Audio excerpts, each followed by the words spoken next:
There's a country on earth where you can be executed for listening to the wrong song, where your hairstyle is chosen by the government, where a family of 3 men convinced 25 million people they are living gods, and they have nuclear weapons pointed at you. December 2011. North Korean state television makes an announcement. Kim Jong-il is dead. What happens next looks like mass hysteria. Millions flood the streets of Pyongyang, not in celebration, in devastation. Grown men collapse on frozen pavement, sobbing. Women scream and tear at their clothes.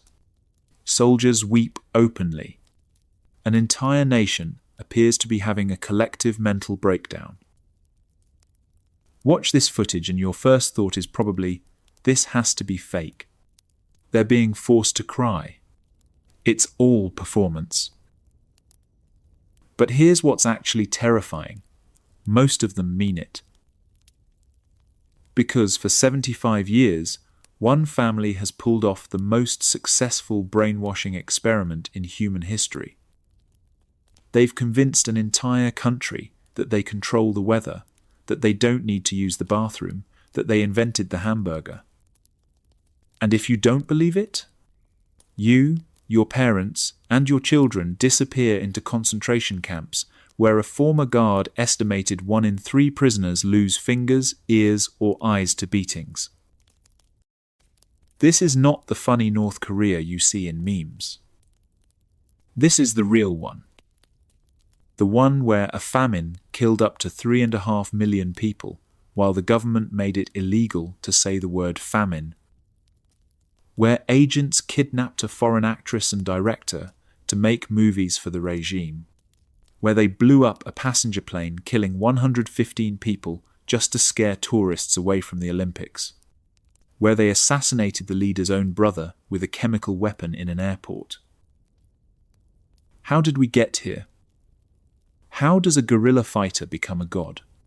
How does his son starve millions while building the world's tallest flagpole? How does his grandson befriend Dennis Rodman while executing his uncle with a flamethrower? And here's the question that should keep you up at night. How long can this possibly last? Because right now, as you listen to this, Kim Jong-un sits in Pyongyang with nuclear missiles that can reach the continental United States. His hackers have stolen billions of dollars and crippled companies worldwide. His army is one of the largest on Earth. And his people have been taught from birth that America wants to destroy them. The Korean War never actually ended. We just stopped shooting. For now. This is 75 years of history that everyone thinks they know, but almost nobody actually understands. 3 generations. 3 dictators. 1 family dynasty built on lies, violence, and the most complete control over human minds ever achieved. This is the full story of North Korea. And it starts with fire from the sky. To understand how North Korea became the world's most closed society, you need to understand what Korea was before the Kims. 1905. Japan conquers the entire Korean peninsula. For the next 40 years, Korea disappears from the map. It becomes just another piece of the Japanese Empire, and Tokyo presents this as a civilizing mission, bringing modern industry and culture to backward Korea. The Koreans saw it very differently. Thousands of guerrilla fighters resisted until 1910, when Japan finally crushed the last organized resistance. Korea became fully absorbed into the empire. What followed was the standard colonial playbook: industrialization and economic expansion, yes, but with every ounce of wealth flowing back to Tokyo. Korean resources extracted. Korean labor exploited. Koreans treated as second-class citizens, in their own homeland. Japan ran Korea like a military occupation because that's exactly what it was. Armed teachers patrolled schools. A massive militarized police force monitored every aspect of daily life. Step out of line and you disappeared. But the resentment never went away.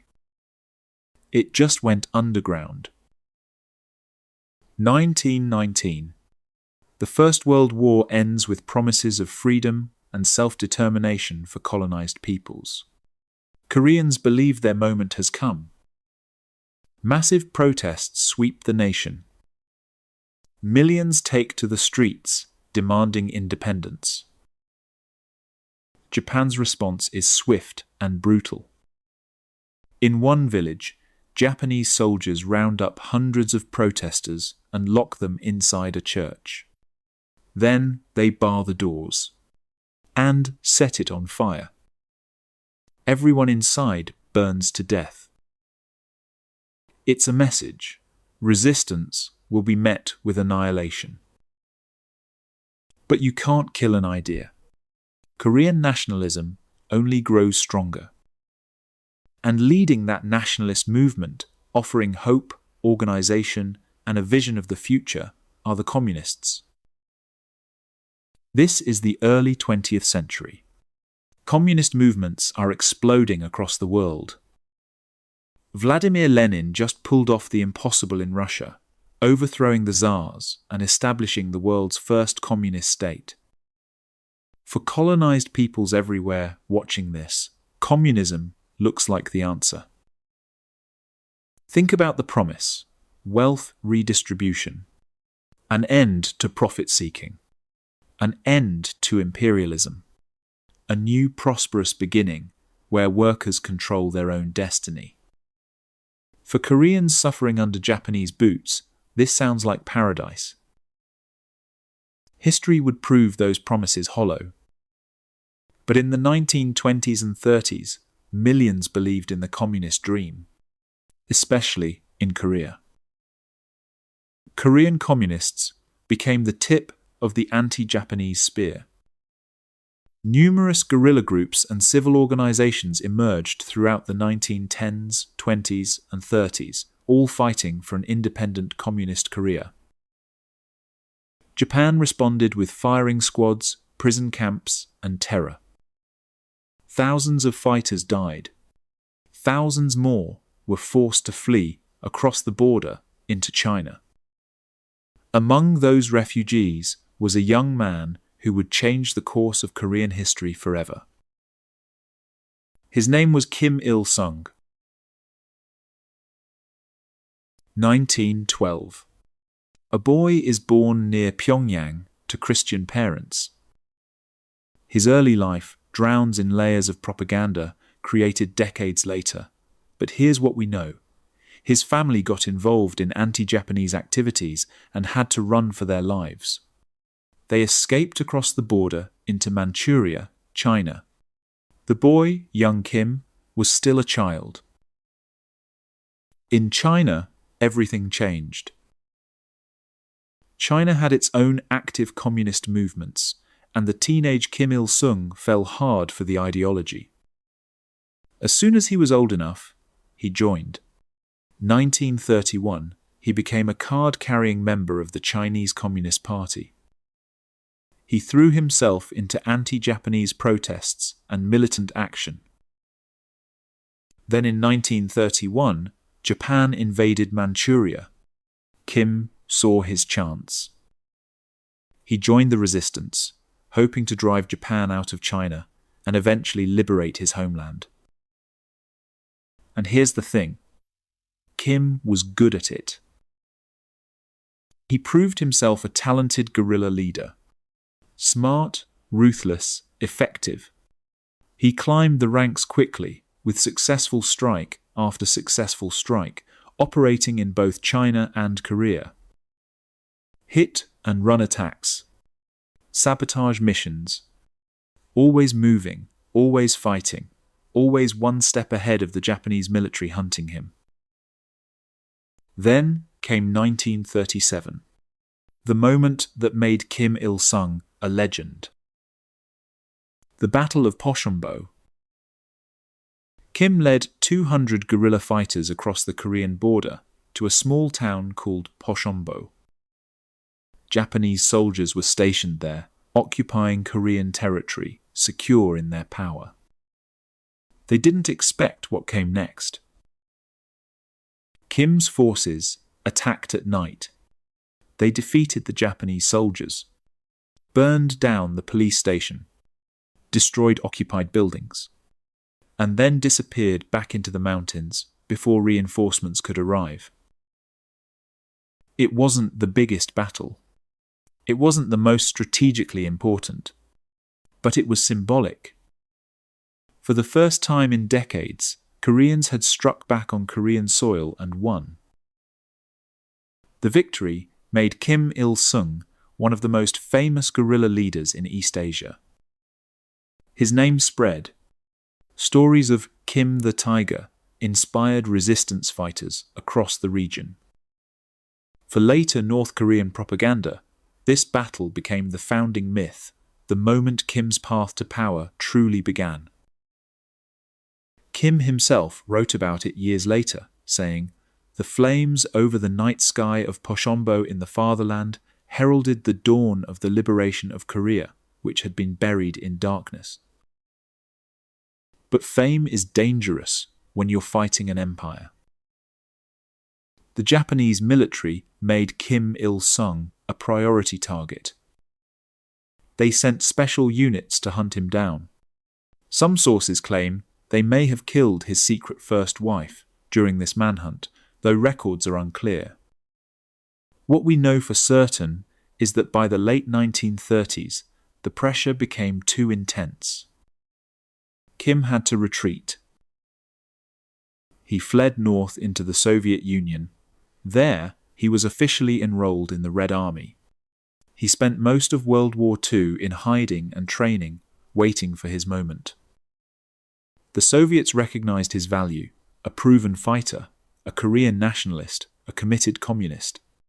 They kept him safe, trained him further, and waited for the right opportunity to use him. That opportunity came in August 1945. The war was ending. Japan was collapsing. The USSR declared war on Japan, and Soviet armies poured into the Korean peninsula from the north. Kim Il-sung followed shortly after, returning to his homeland for the first time in years. At almost the exact same time, American forces landed in the south. The Japanese occupiers were being evicted. Korea was finally free. But free to do what? That was about to become the question that defined the next 75 years. Because the Allied powers had a plan for Korea, and that plan was about to tear the country in half. After defeating Japan, the Allied powers needed to decide what to do with Korea. The solution they came up with would create one of the most dangerous flashpoints on Earth. American officials pulled out a map. They drew a line across the Korean peninsula at the 38th parallel. North of the line, Soviet occupation zone. South of the line, American occupation zone. This line was apparently chosen in half an hour by two random American colonels. They picked the 38th parallel because it roughly split the peninsula in half. That was the entire thought process. This meaningless line on a map would become one of the most important borders in the world for the next 80 years. Here's the problem. Korea had no natural north-south division. It was one country, one people, one culture. Everyone wanted a united Korean peninsula. They just disagreed on what kind of Korea it should be. The Soviets knew they needed a reliable Korean communist leader to shape the North. So, Joseph Stalin made a personal choice. He reviewed the candidates and selected the greatest of the Korean Communist guerrillas for the job. December 1945. Kim Il-sung became first secretary of the Communist Party of Korea. At 33 years old, this guerrilla fighter suddenly held power over his nation, power he would keep for the next 50 years. But there's a bizarre conspiracy theory about what happened next, and it involves the CIA. The theory claims the Kim Il-sung who entered North Korea in 1945 wasn't the same person who fought at Pochonbo. According to this story, Stalin made the real Kim Il-sung disappear, killed him the way he killed so many other communist figures who threatened his control. Then, Stalin found a lookalike, some criminal he could blackmail, and gave him the Kim Il-sung identity, a puppet he could completely manipulate. It sounds insane, but a CIA investigation into the theory concluded it was probably true.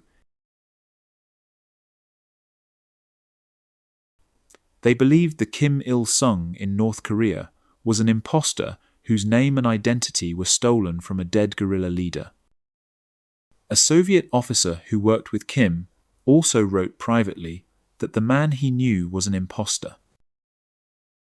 These days, historians think the theory is nonsense.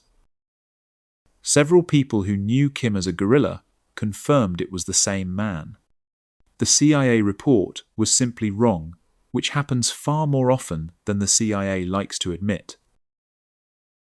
Still, it's not impossible that the entire Kim dynasty is built on a Soviet lie. We'll probably never know for certain. What we do know is this: real Kim, or fake Kim, the man who took power in the north, faced serious challenges. Because he wasn't the only communist leader in Korea. 4 rival communist factions threatened Kim's control, and each wanted to push North Korea in a different direction. Kim's own Kapsan faction, the guerrilla faction, held power for now. These were mostly former fighters, whose battlefield effectiveness earned Stalin's faith. But Stalin's faith was awfully fragile. The Soviet Korean faction posed a particular threat. Made up of ethnic Koreans with Soviet citizenship, they leaned heavily toward Moscow. While they hadn't proven themselves enough to earn Stalin's favor outright, Soviet involvement made them a risky rival. Then came the Yan'an faction. Chinese-aligned communists, most members of the Chinese Communist Party. After Mao's communists took power in China in 1949, this faction became a potent threat to Kim's Korea-centric approach. They could pull North Korea toward Beijing instead of independence. Finally, the South Korean communists. Many had fled north when American troops arrived in the south. Their main goal was reunifying the peninsula under communist rule. They were less of an immediate internal threat, but their leader, Pak Hon-yong, was the closest thing Kim had to a genuine rival. Kim and Pak had both been invited to Moscow in 1946 for Stalin to decide which man should lead. Kim won, but Pak remained a force to be reckoned with. To survive, Kim needed to anchor himself somewhere these rivals couldn't challenge him. He chose the military. He'd been a guerrilla fighter for decades. Combat was in his blood. He made military strength a huge part of his ideology, so much so that the foundation date of his anti-Japanese guerrilla force, April 25th, became an annual national holiday. February 1948. This guerrilla force was officially transformed into the Korean People's Army, the KPA. Conscription began immediately, meaning the KPA would always be a formidable force. And the USSR ensured it was well armed, pouring weapons, tanks, planes, and artillery into North Korea. With huge numbers and modern equipment, the KPA became one of the most powerful military forces in the post-war world. Meanwhile, the international community tried to solve the Korea problem through politics. The newly formed United Nations attempted to organize free elections for the entire peninsula. The USSR refused to cooperate, believing the UN was just a puppet controlled by the United States. So, the UN held elections only in the south. August 15, 1948. The Republic of Korea, South Korea, was born under the leadership of Syngman Rhee. As far as the UN was concerned, this was the only legitimate Korean government. The North responded by writing their own constitution. September 9, 1948. They declared themselves the Democratic People's Republic of Korea, with Kim Il-sung as premier. North Korea, as we know it today, was finally here. And Kim Il-sung immediately started planning how to reunify the peninsula. By force. Kim Il-sung looked at the situation and liked what he saw. Most American troops withdrew from South Korea in June 1949. The South's military was poorly equipped and badly outnumbered. The North had the vastly superior army, and communism was riding high on recent victories around the world. The USSR detonated their first atomic bomb in August 1949, ending America's nuclear monopoly. In China, Mao's communists overthrew the Republican government and established the People's Republic, another communist ally and a powerful one. Both Stalin and Mao threw their support behind an invasion. Mao even sent at least 50,000 men from the People's Liberation Army to bolster North Korean forces. Stalin was clear, though, he would not send the Red Army. This had to be Korea's show. The South expected trouble. There were several border clashes throughout 1949 and early 1950 that proved hostility between the two Koreas. But no one expected what came next. June 25, 1950. Just after 4 a.m., North Korean tanks, planes, and infantry poured across the border in a massive coordinated assault. The numbers were devastating. The North outnumbered the South 2-1 in infantry, more than 10-1 in aircraft, and the North had almost 300 tanks. South Korea had exactly 0. South Korea collapsed. Within 5 days, Kim's forces controlled Seoul. Almost 80% of South Korea's army was captured, killed, or had deserted. The handful of US troops still on the peninsula could do nothing but run in the face of the overwhelming advance. As they went, North Korean forces systematically targeted ideological enemies. Politicians, anti-communist intellectuals, business leaders, anyone who represented the old South Korean order was hunted down and exterminated by the KPA. Kim Il-sung was euphoric. It looked like he'd won a great victory. Reunification was within his grasp. That euphoria lasted exactly 2 months. The United Nations condemned the invasion immediately. 2 days after the invasion began, the UN approved a unified military response. Naturally, the United States took the lead.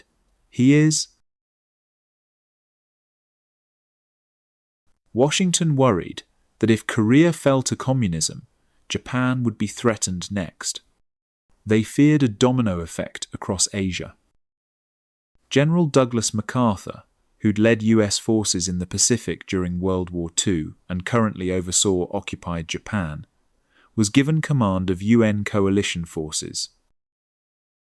September 15, 1950. UN forces launched an amphibious assault at Incheon. It was the largest amphibious operation since World War II, and it shattered the North Korean army. The KPA front collapsed. Tens of thousands of soldiers were captured. The UN quickly retook Seoul, and by the end of September had pushed back to the 38th parallel.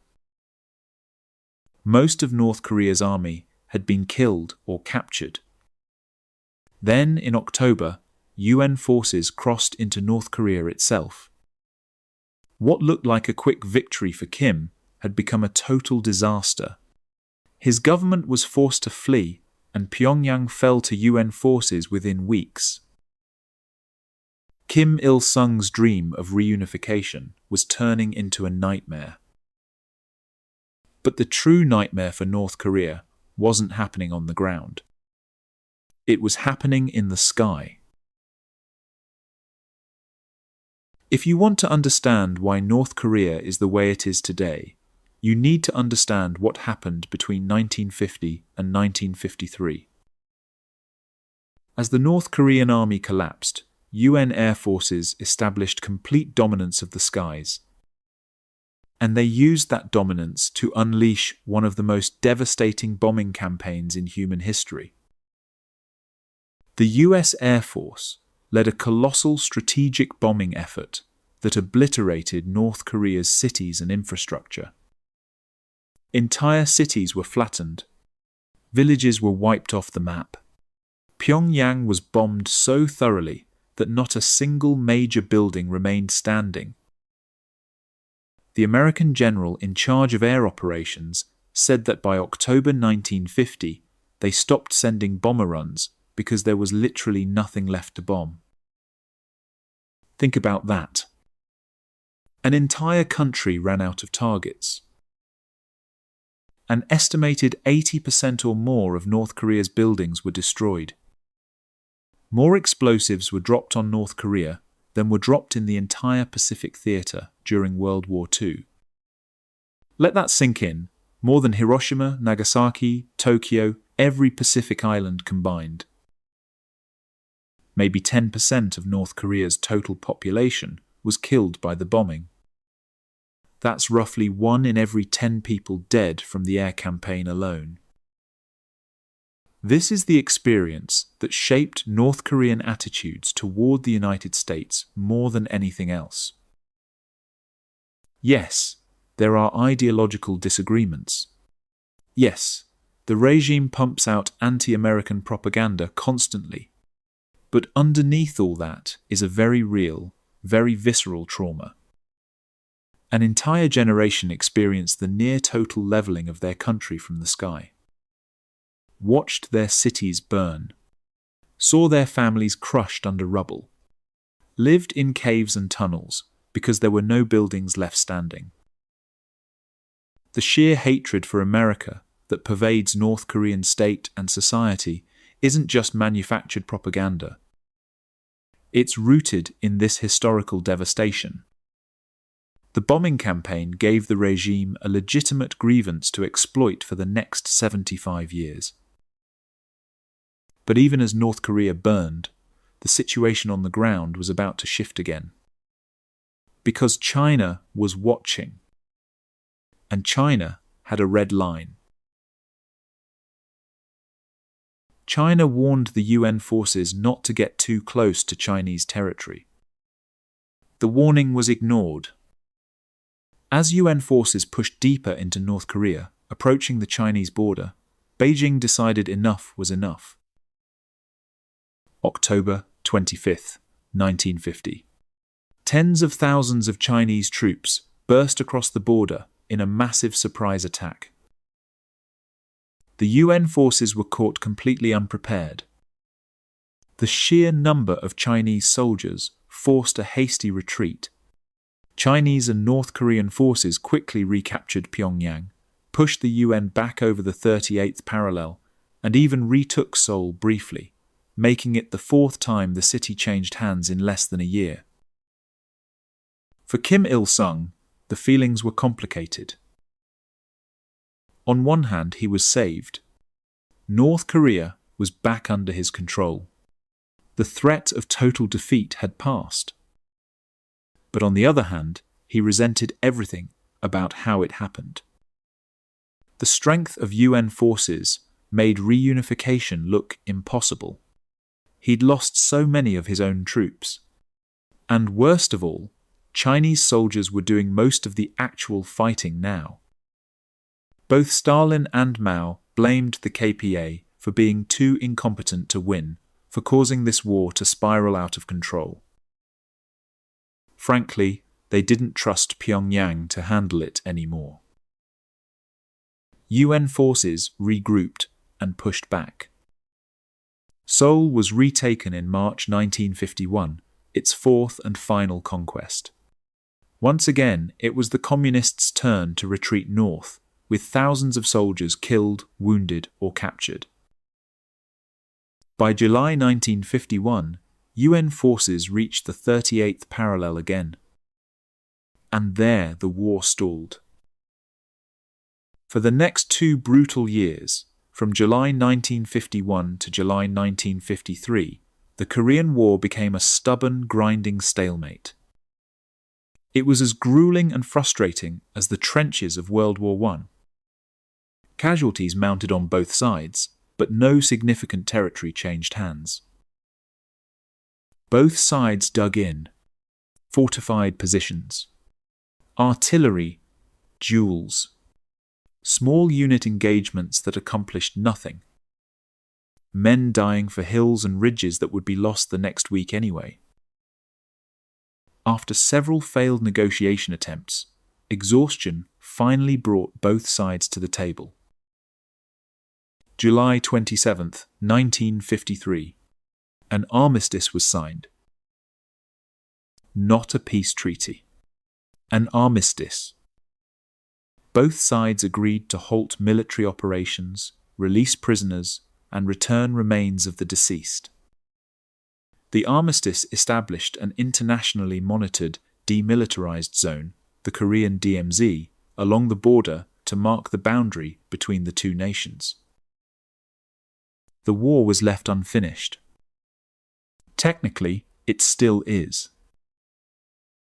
Skirmishes and episodes of violence have broken out over the decades, but for the most part, North and South Korea have been locked in a tense standoff that has threatened to explode into devastating war at any moment for the last 70 years. The Korean War killed millions, devastated the peninsula, traumatized multiple generations, and solved absolutely nothing. Both Koreas emerged claiming victory. Both emerged more convinced than ever that they were right and their enemy was evil. And both emerged determined to rebuild, rearm, and prepare for the day the war might start again. For North Korea specifically, the aftermath would be a test. Could Kim Il-sung rebuild a shattered nation? Could he consolidate his power against internal rivals? Could he create the socialist paradise he'd promised his people? The answer to all those questions would shape not just North Korea, but the entire Cold War world. 1953. North Korea emerged from war a broken nation. The army was almost destroyed. Cities were ruins. The population was exhausted, demoralized, traumatized. Overall, economic output had fallen 75% from 1949 to 1953. Energy production, fuel, chemicals, metallurgy, agriculture, all reduced to a fraction of pre-war levels. Kim Il-sung needed a plan. He laid out 4 goals that would guide North Korea through its reconstruction. First, consolidate what he called the people's democratic system. In simpler terms, this meant doubling down on communist ideology and ramping up propaganda to ensure everyone became a loyal citizen. Total ideological control. Second, rebuild the economy and improve living standards. With much of the country in ruins, this was obvious but monumental. Still, with total state control of the economy and support from foreign allies, Pyongyang was confident it could be achieved. Third, improve national defense. The army had to be rebuilt, the border fortified, modern equipment secured. They couldn't let themselves be vulnerable again. Fourth, never give up on reunification. Kim's hopes had been shattered during the war, but the dream remained. Someday, somehow, Korea would be one nation again, under his rule. But before Kim could focus on rebuilding, he had to deal with threats to his power. And his solution was classic authoritarian playbook: blame everyone else. The war had damaged more than just buildings. It damaged the Communist Party's prestige. The Communists promised reunification and delivered stalemate. They promised liberation and delivered devastation. The South Korean masses failed to rise up and join the northern invaders as predicted. Someone had to take the fall. Kim decided to redirect all blame toward his internal rivals. By scapegoating his enemies, he redirected popular resentment away from himself and toward the rival communist factions. By removing these people from power, he crippled his competition and filled government positions with his own loyalists. It was transparent, it was predictable, and it was awfully effective. The Soviet Korean communist leader Ho Ka-il faced Kim's wrath first.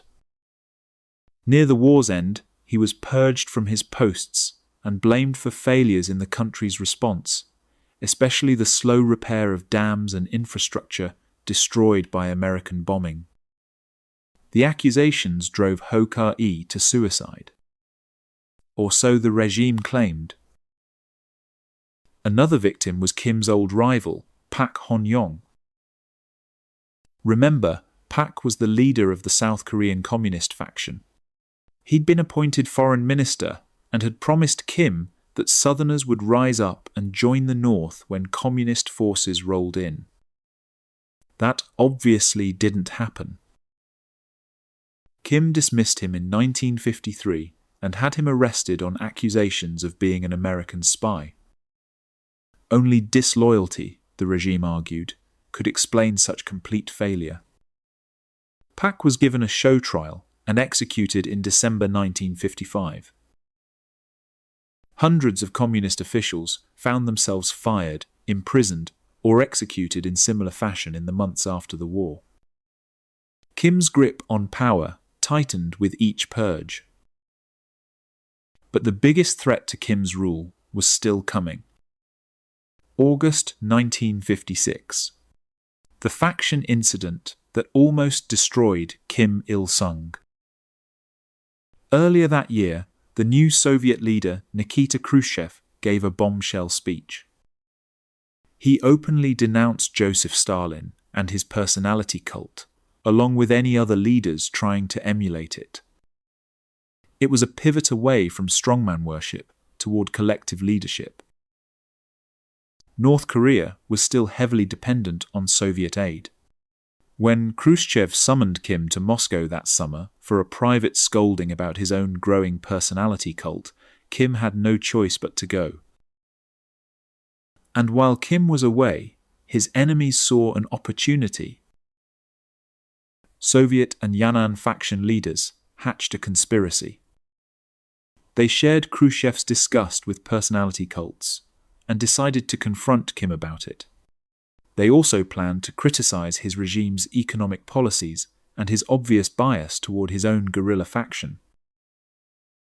When Kim returned for the annual party conference in late August, he walked into an ambush. Pak Chang-ok, leader of the Soviet faction, and Cho Chang-ik, leader of the Yan'an faction, took to the stage with several allies.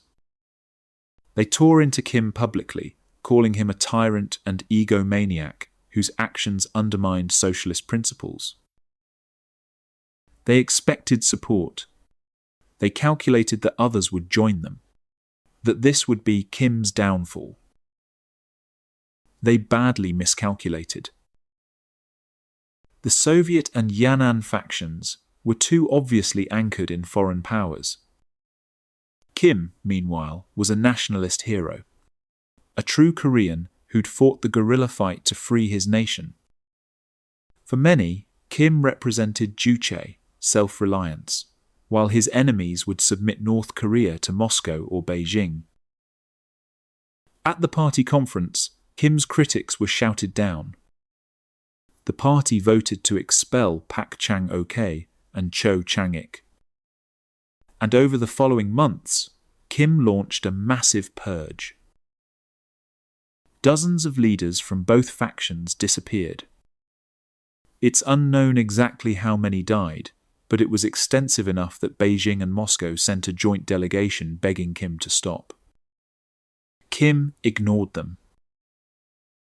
Most victims simply vanished, sent to labor camps, shot and buried in unmarked graves, forgotten.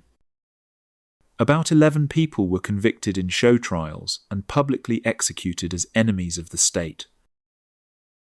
By 1960, both Pak and Cho were dead. The Soviet and Yan'an factions had been completely destroyed. And there was no one left in North Korea who would dare challenge Kim Il-sung's power. Kim had survived. More than survived, he'd emerged stronger than ever, with absolute control. Now, he could finally focus on the future he'd promised his people. A future built on a single guiding principle: self-reliance. If you want to understand North Korea, you must understand Juche. Kim Il-sung first expressed the elements of this ideology in a 1955 speech, and it would become the guiding principle of the entire country. The word essentially means self-reliance. The idea is straightforward. North Korea strives to be militarily, socially, and economically capable of standing on its own 2 feet. Cooperation with fellow socialist states is welcome, but dependence undermines the country's power. Economically, this meant rejecting international trade as the path to prosperity. Instead, North Korea would focus on self-sufficiency. The DPRK would grow all its own food, develop all its own technology, extract all its own raw materials. Complete independence from the global economy. Socially, it meant thorough education in Juche ideology for all citizens and insulation from outside ideas that might compromise the nation's ideological unity. Foreign influence was dangerous. It had to be controlled, filtered, or eliminated entirely. All of this existed within a Marxist-Leninist framework. But Kim stressed that Korean thought and Korean experiences should determine how those ideas were applied. Soviet or Chinese communism might work for them, but North Korea needed a Korean solution. Juche also defined North Korea against South Korea. For Kim, the North was a fiercely independent nation standing on its own. The South, by contrast, was an American puppet, shackled to its trading partners and military alliances, dependent on foreign powers for survival. The North was strong. The South was weak. That was the narrative. But Juche is more than just practical philosophy. It's also an intense, almost religious love of North Korea. One historian described Juche as an assumption that Korea is at the center of the world. All citizens of the DPRK must passionately love their country, and by extension, they must love its leader. This is where Juche becomes dangerous. Because it's not enough to agree with government policy. It's not enough to follow the law. You must genuinely, deeply, emotionally love North Korea and Kim Il-sung with every fiber of your being. Anything less is betrayal. Understanding Juche is the key to understanding everything that follows. The isolationism, the propaganda, the paranoia about foreign influence, the personality cult, the willingness to let people starve rather than accept too much foreign aid. It all flows from this ideology. Kim Il-sung created Juche. And Juche, in turn, would shape North Korea for the next 75 years. But ideology alone wasn't enough to maintain power. Kim needed his people to see him not just as a leader, but as something more. Something divine. August 1953. Kim Il-sung unveiled his vision for economic recovery, the 3-year plan. It would run from 1954 to 1956 and guide North Korea's resurrection from the ashes. The plan was ambitious. Massive investment to boost industrial and agricultural output. Heavy industry was the main priority. Over 80% of all industrial investment went to sectors like mining, steel production, and construction. The plan set extensive quotas for every industry and directed workers to devote themselves completely to laboring for the state. According to Pyongyang, it was a triumph. By early 1957, industrial and agricultural production had supposedly returned to pre-war levels. Mission accomplished. But external observers noticed something wrong with the numbers. Thanks to all that investment, heavy industry probably had improved beyond pre-war levels. But vital sectors like agriculture and fishing had not. The regime was playing games with statistics, taking success in one area and pretending it represented the whole economy. The focus on quotas and output created a catastrophic problem. Just like China during the Great Leap Forward, North Korea's obsession with meeting targets led to systemic lying. Regional officials who failed to meet agricultural quotas were punished. So, officials lied. They reported false numbers to save themselves. Those lies travelled up the chain, lie upon lie upon lie, leaving Pyongyang with a completely warped view of reality. This was especially devastating for farmers. The state would seize food based on exaggerated reports of output. Officials claimed a farm produced 10,000 kilograms of grain, so the state took 8,000. But the farm only actually produced 6,000. The remaining 2,000 had to come from somewhere. It came from the farmer's own food supply. 1955. Famine swept through North Korea. Thousands died. This disaster was hidden from the non-communist world. Even Pyongyang's allies in Beijing and Moscow were kept partially in the dark. Both countries sent food aid when they learned the truth, but not enough to make up the deficit. The famine could harm communism's image abroad, so it had to be buried. The regime worked hard to erase all evidence. It was only in the 2000s, when historians began combing through Soviet archives, that the famine's existence was rediscovered. Data remains incomplete, but estimates suggest 800,000 people died between 1954 and 1955.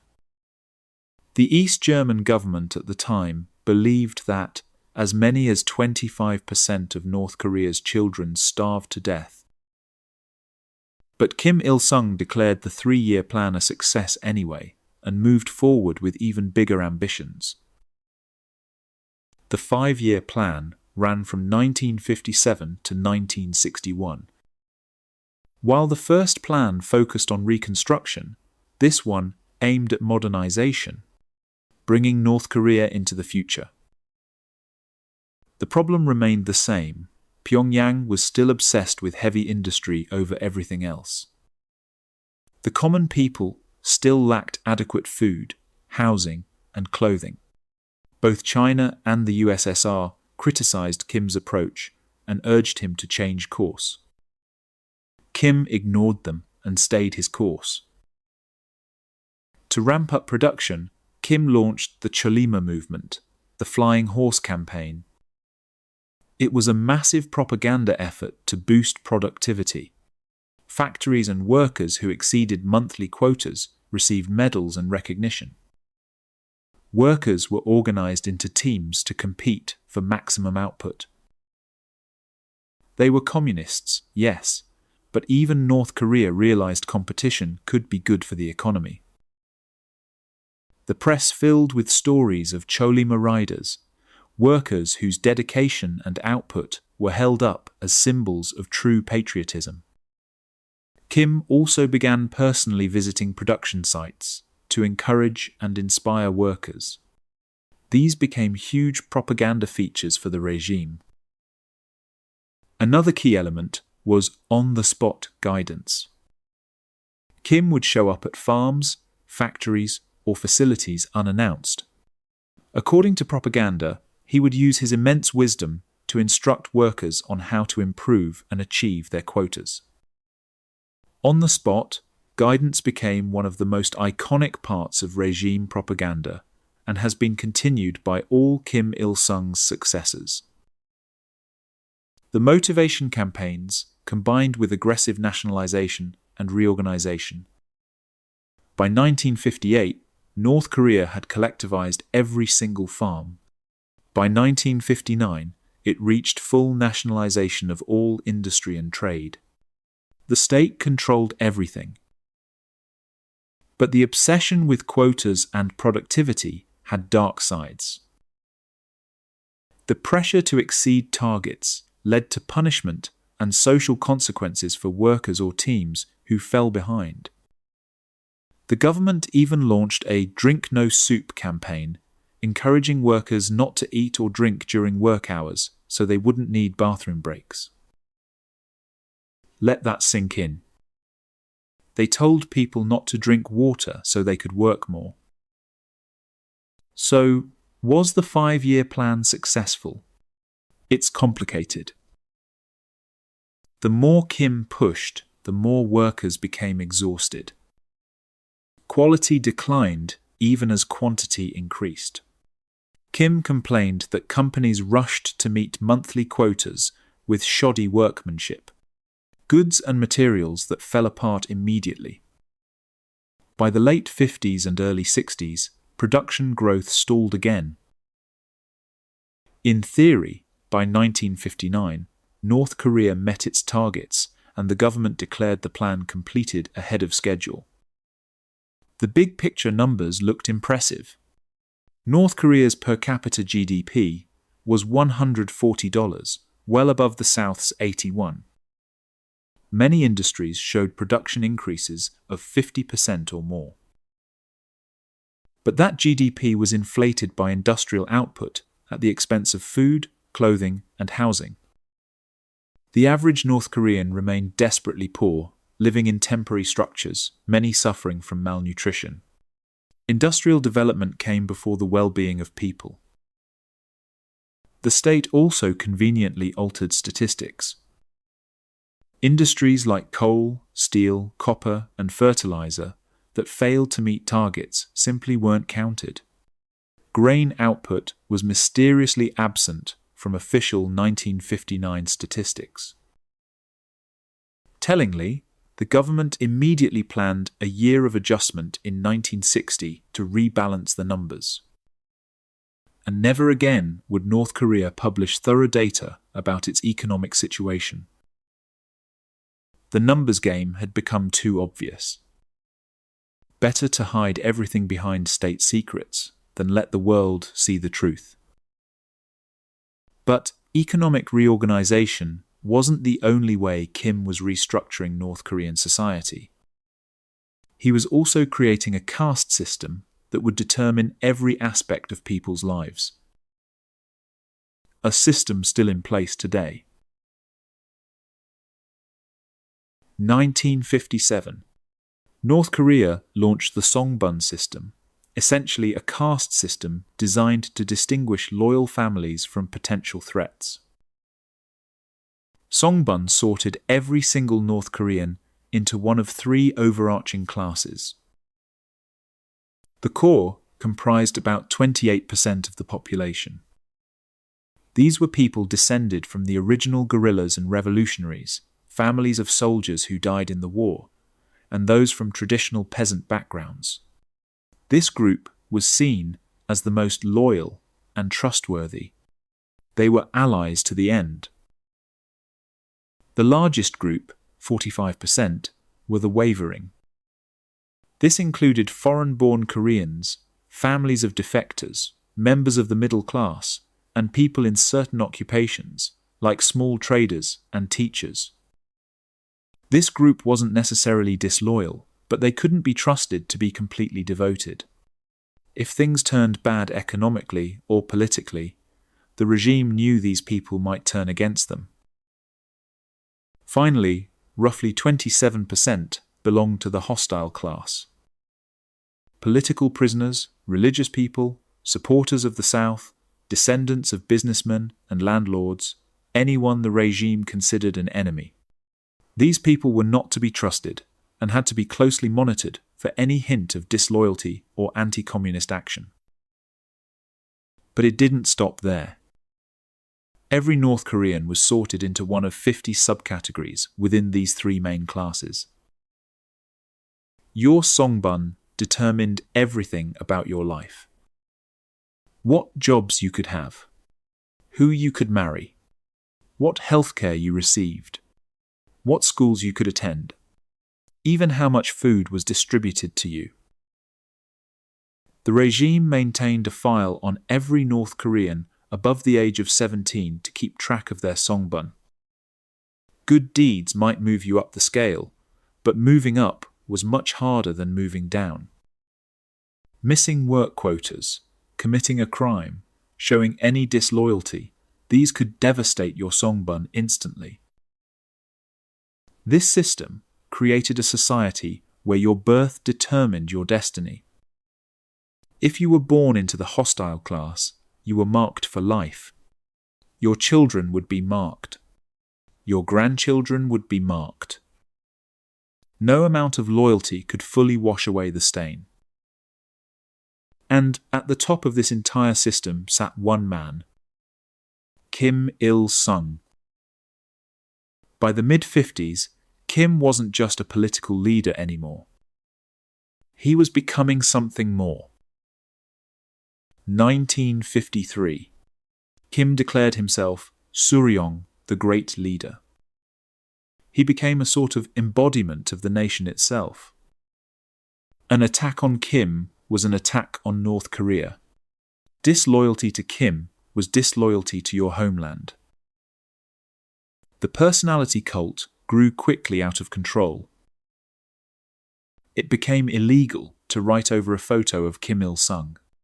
Illegal to wrap things in newspapers that mentioned his name. Even printing his photo on poor quality paper was an offence. His portrait had to hang in every home, and it had to be on the highest quality paper available. The 20th century already had no shortage of dictators with personality cults. Stalin, Mao, Hitler, the list goes on. But Kim Il-sung's cult would eventually put all of them to shame. The level of worship Kim and his descendants receive in North Korea to this day is one of the most striking and disturbing aspects of the regime. At first, Kim was following in the footsteps of contemporaries like Stalin. But that much power and prestige can make anyone unhinged. And by becoming the representative of the nation, Kim ensured that any attack on him was seen as an attack on North Korea itself. In a country that emphasized absolute loyalty to the nation, loyalty to the dictator became inevitable. But the cult wasn't just about Kim. It was about creating a perfect image of North Korea. The propaganda machine churned out claims that North Korea was paradise on earth, free from the miseries affecting other nations. According to one kindergarten teacher, there was no such thing as blindness or deafness in North Korean children because those were failures of the pre-revolutionary world. School teachers claimed students never missed lessons and never misbehaved.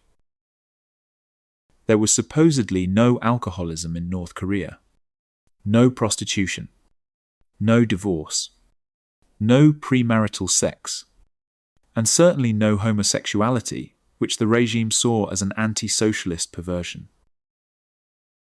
The reality was quite different. One foreign visitor noted something disturbing.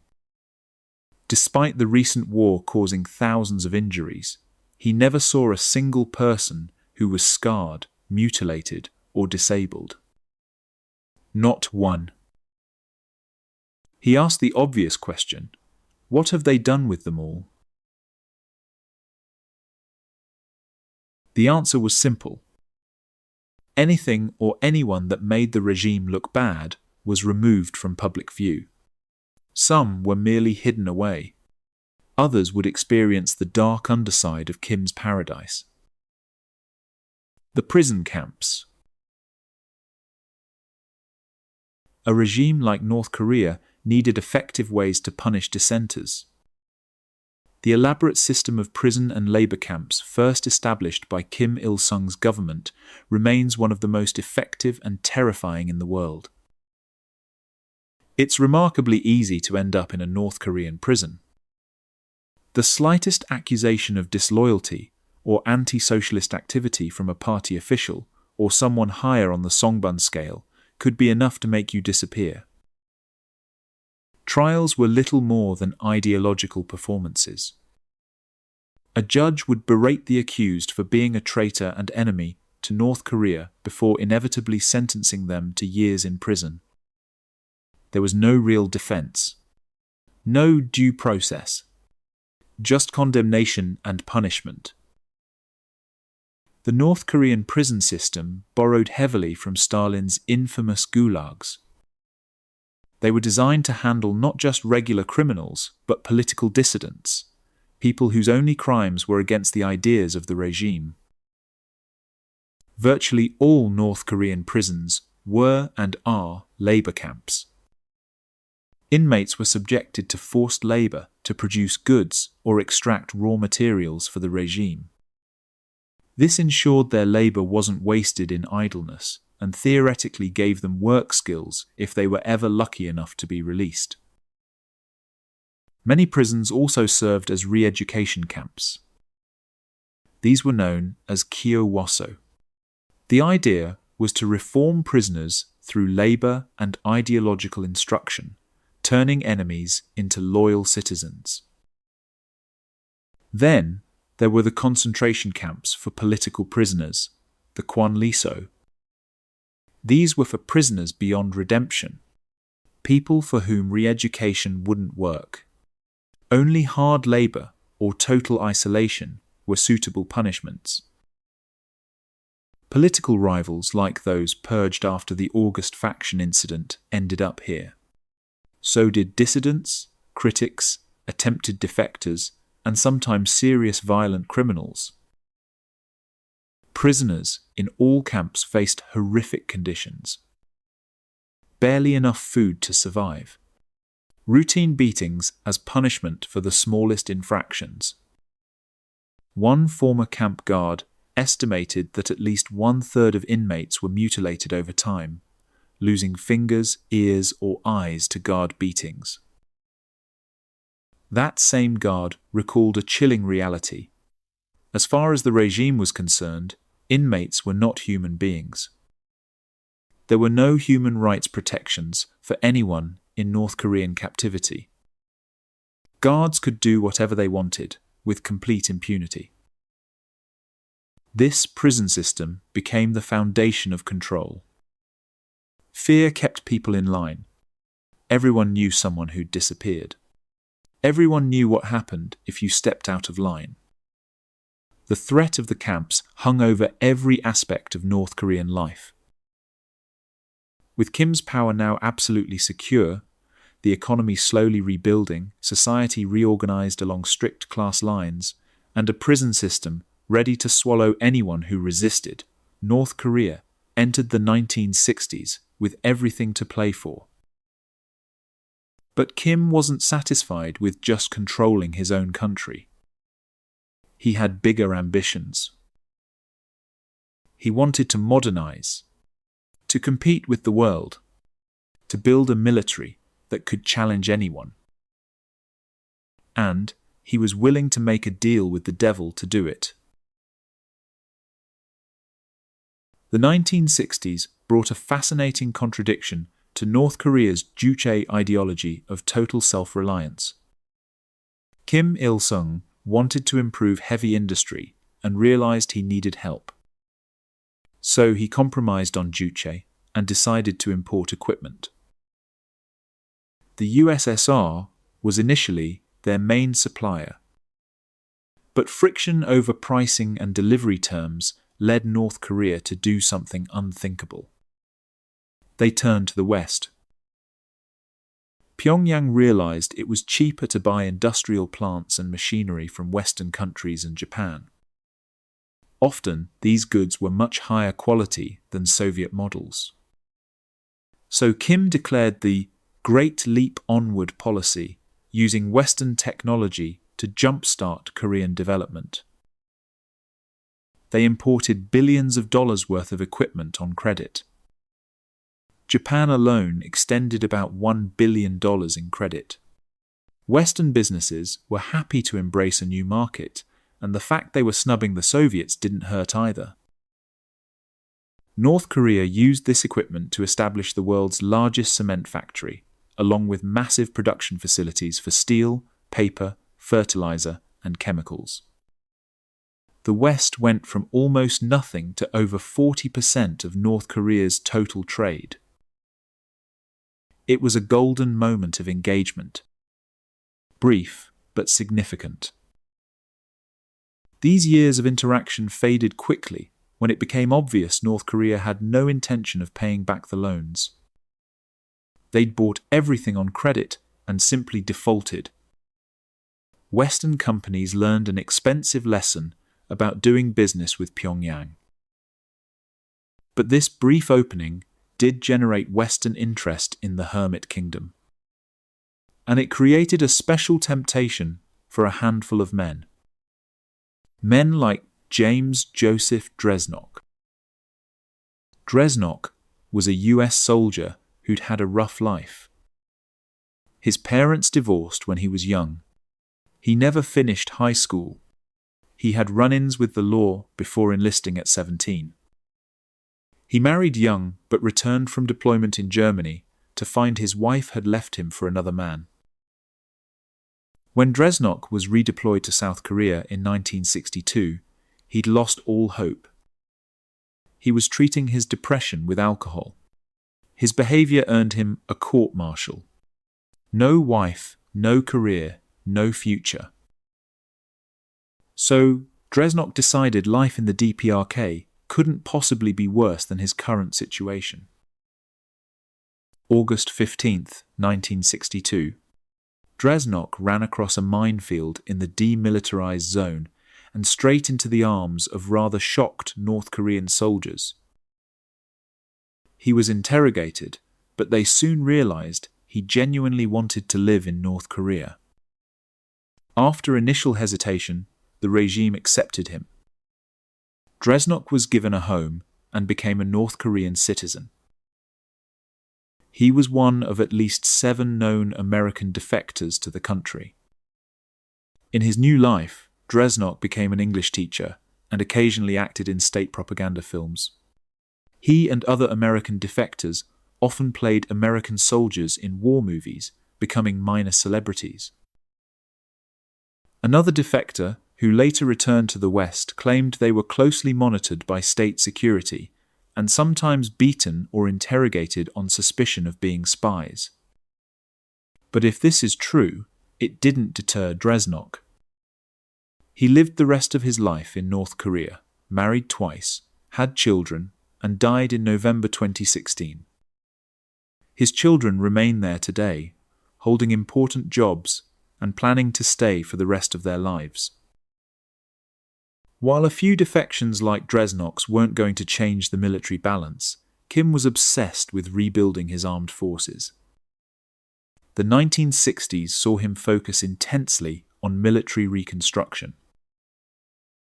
The government coined the slogan, "Arms in one hand, hammer and sickle in the other," to emphasize the military's importance. North Korea continued massive recruitment. All eligible citizens had to serve 8 years in one branch or another. Most equipment still came from the USSR and China well into the 1950s. Maybe 5% of annual expenditure went to the military, substantial, but not as high as it would become in later years. With no wars to fight, soldiers were regularly assigned to work projects around the country, providing easy labor that could be deployed wherever needed. Beyond its obvious military use, a strong army served another purpose: indoctrination. Kim wanted to instill military discipline in the next generation. All children were required to practice with firearms starting when they were 7 years old. 7. This military resurgence had economic benefits too. Kim envisioned a militarily self-sufficient North Korea that could manufacture a rifle for every citizen and enough tanks, planes, and artillery to match the South and its American allies. This concept was called Byungjin, the idea that military development was deeply tied to economic development. It has remained relevant in North Korean thought ever since. As the military grew stronger, Kim purged unreliable officials.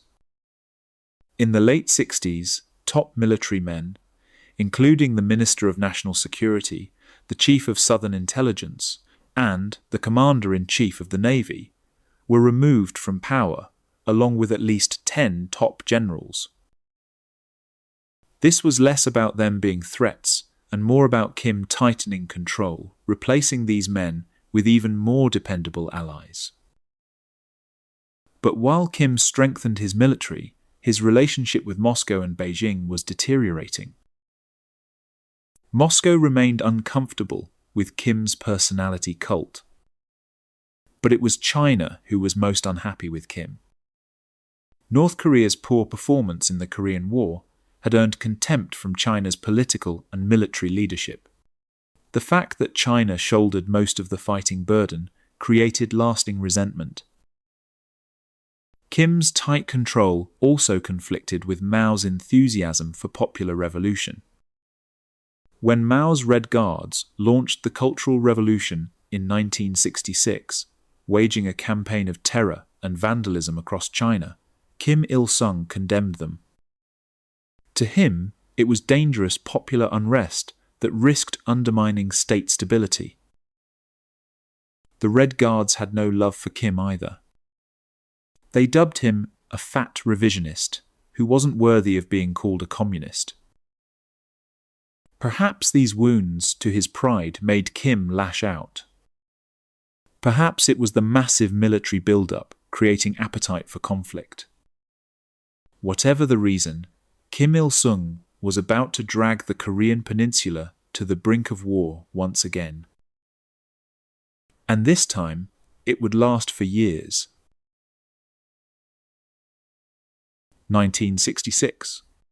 Inspired by the success of the Viet Cong in Vietnam, Kim Il-sung devised plans for guerrilla infiltrators to slip across the DMZ and wreak havoc on the south. After over a decade of stalemate, it seemed he wanted to roll the dice on conflict once more. Incursions and firefights along the DMZ weren't unheard of. There were usually a few dozen encounters per year. But in 1966, these incidents increased tenfold. Almost daily skirmishes erupted as North Korean guerrillas were caught in South Korean territory. As tensions rose, border guards became more aggressive. Disputes that might have been resolved with words now ended in gunfire. This period is sometimes called the Second Korean War, though there were no major battles. Instead, hundreds of tiny skirmishes and guerrilla attacks stretched over 3 years. Casualties mounted on both sides. The US declared the area around the demilitarized zone a hostile fire zone. The entire border became a powder keg waiting to explode. Then came the most dire episode of the entire conflict. A daring and disastrous assassination attempt that nearly restarted the war. North Korea became convinced that eliminating South Korean President Park Chung-hee would weaken the South and cause chaos. They believed the people would rise up, throw out the American occupiers, and embrace communism. It was delusional, but Pyongyang believed it. January 17th, 1968. 31 elite North Korean commandos slipped across the DMZ into South Korea under cover of darkness. Their mission: infiltrate President Park's residence at the Blue House in Seoul and eliminate him. Each man had been hand-picked and trained extensively in infiltration techniques. They'd rehearsed this mission dozens of times. And most importantly, they'd been pumped full of North Korean propaganda about how the southern masses were oppressed and eager to join them. They avoided detection for several days, moving carefully through the countryside towards Seoul. Then, on January 20th, they encountered 4 civilian woodcutters. These civilians might have feared for their lives, but they were saved by North Korea's own propaganda. The DPRK had assured its people that Southerners were desperate for communist liberation. So, the commandos didn't kill the woodcutters. Instead, they explained the virtues of communism, promised everyone would soon be united in wonderful communist bliss, and let them go. Naturally, the woodcutters immediately reported the encounter to police. Within hours, the warning relayed up the chain of command. South Korea didn't know what the commandos wanted, but they mobilized everything in the area to find them and put the whole country on high alert. The North Koreans managed to reach Seoul undetected despite the manhunt. But their original plan was now impossible. The city was crawling with soldiers. These men had been trained well, though. They adapted. With soldiers everywhere, the commandos simply blended in. They stole South Korean military uniforms. January 20th. The full group of 31 armed men walked down the street in broad daylight toward the president's residence at the Blue House. 31 enemy soldiers in stolen uniforms walking through the capital. They got within 800 meters of the president's house before curious policemen stopped them. It didn't take long for police to see through the disguises. Their cover blown, the commandos opened fire.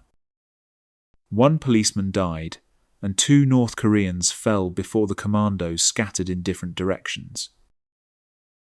A massive manhunt launched in the following days.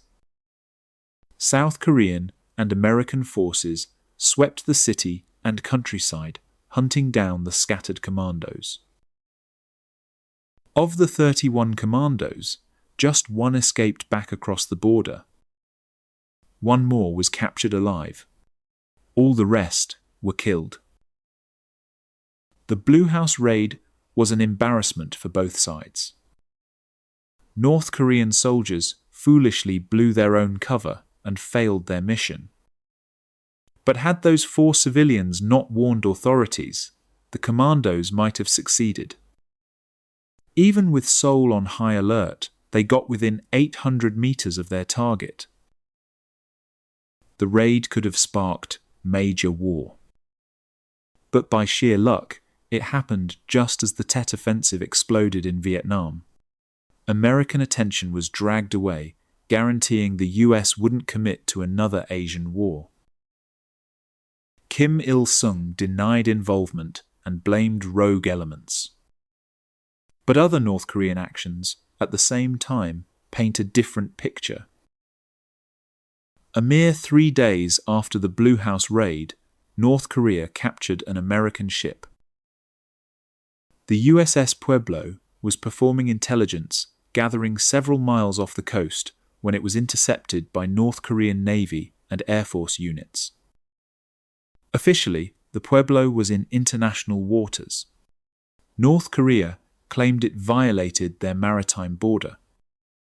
This dispute has never been resolved. The North Koreans pursued when the Pueblo tried to flee. They fired warning shots. One sailor was killed before the Pueblo surrendered, and its entire crew was taken prisoner. It took days to confirm the ship's fate. Washington scrambled for a response, but desperately wanted to avoid making things worse. Not only might hostages be killed, but US resources were consumed dealing with the Tet Offensive. Meanwhile, the crew suffered the misery and torture of North Korean captivity. Pyongyang closed schools and evacuated citizens to the countryside in early 1968, anticipating an American nuclear attack. The entire region braced for war. Then, in late October, North Korea sent over 100 infiltrators into the south again. Almost all were caught within weeks in operations that left about 150 people dead on both sides. The murder of an entire family at Gabang Mountain, including a 10-year-old boy, by the infiltrators intensified South Korea's response. It also made the idea of a pro-communist southern uprising look even more absurd. The global community feared full-scale war. Diplomats from communist, capitalist, and non-aligned nations urged de-escalation. Even Moscow was unhappy. During an April 1968 party conference, Premier Brezhnev openly condemned North Korea for trying to drag the world into another conflict. We don't know exactly what led Kim Il-sung to wind down provocations in 1969. The anger of the USSR and China, fear of actual war, or changing domestic circumstances might all explain it. We only know that Pyongyang eased off over the following months. By late '69, the Pueblo crew were released, and hostile encounters along the DMZ returned to pre-66 levels. It's possible Kim's massive military build-up created appetite for conflict. It's also likely the purge of North Korean generals in the late 60s was a direct result of these failures. Overall, the Second Korean War was pointless. It claimed an estimated 400 South Korean and American lives, along with hundreds of North Koreans. It accomplished nothing. It solved nothing. It only deepened hatreds and proved that reunification through force remained impossible. But at least the fighting was over. For now. Here's something that might surprise you. North Korea's economy wasn't always a disaster. Throughout the 1960s and into the 70s, North Korea's per capita GDP was comparable to, or even higher than South Korea's. By many metrics, life in 1970s North Korea was relatively decent, at least in the first half of the decade. Almost all homes had electricity by the mid-70s. Nearly 70% of the population had urbanized as agricultural improvements reduced the need for rural farmers. Education improved dramatically, with virtually all children enrolled in school and over 200 universities established across the country, all with free tuition. One of the biggest success stories was national healthcare. The hospitals remained underfunded, yes, but mandatory health checkups and vaccination programs instituted under Kim Il-sung left North Korea with unusually high life expectancy and low infant mortality despite its relative poverty. To this day, North Korea enjoys an average life expectancy of about 73 years. That's lower than the US or developed countries, but considerably higher than other nations of comparable economic status. The healthcare system was genuinely impressive. It remains one of the few legitimate achievements of the Kim regime. But Kim's promises far exceeded reality. He'd once claimed he would create a North Korea where everyone wore silk, lived in houses with tiled roofs, and ate 3 full meals every day. North Korea made progress, yes. But this dream of luxury, a dream already real for millions in the West, remained distant. And worse, North Korea's progress toward that goal was about to grind to a halt. By the mid-70s, the economy showed signs of serious struggle. The Cholima movement had exhausted the workforce. Production was steadily declining. Imports of Western machinery had stalled when it became obvious Pyongyang wouldn't pay its debts. Global economic challenges throughout the decade, including the 1973 oil crisis, had knock-on effects that shook the already fragile nation.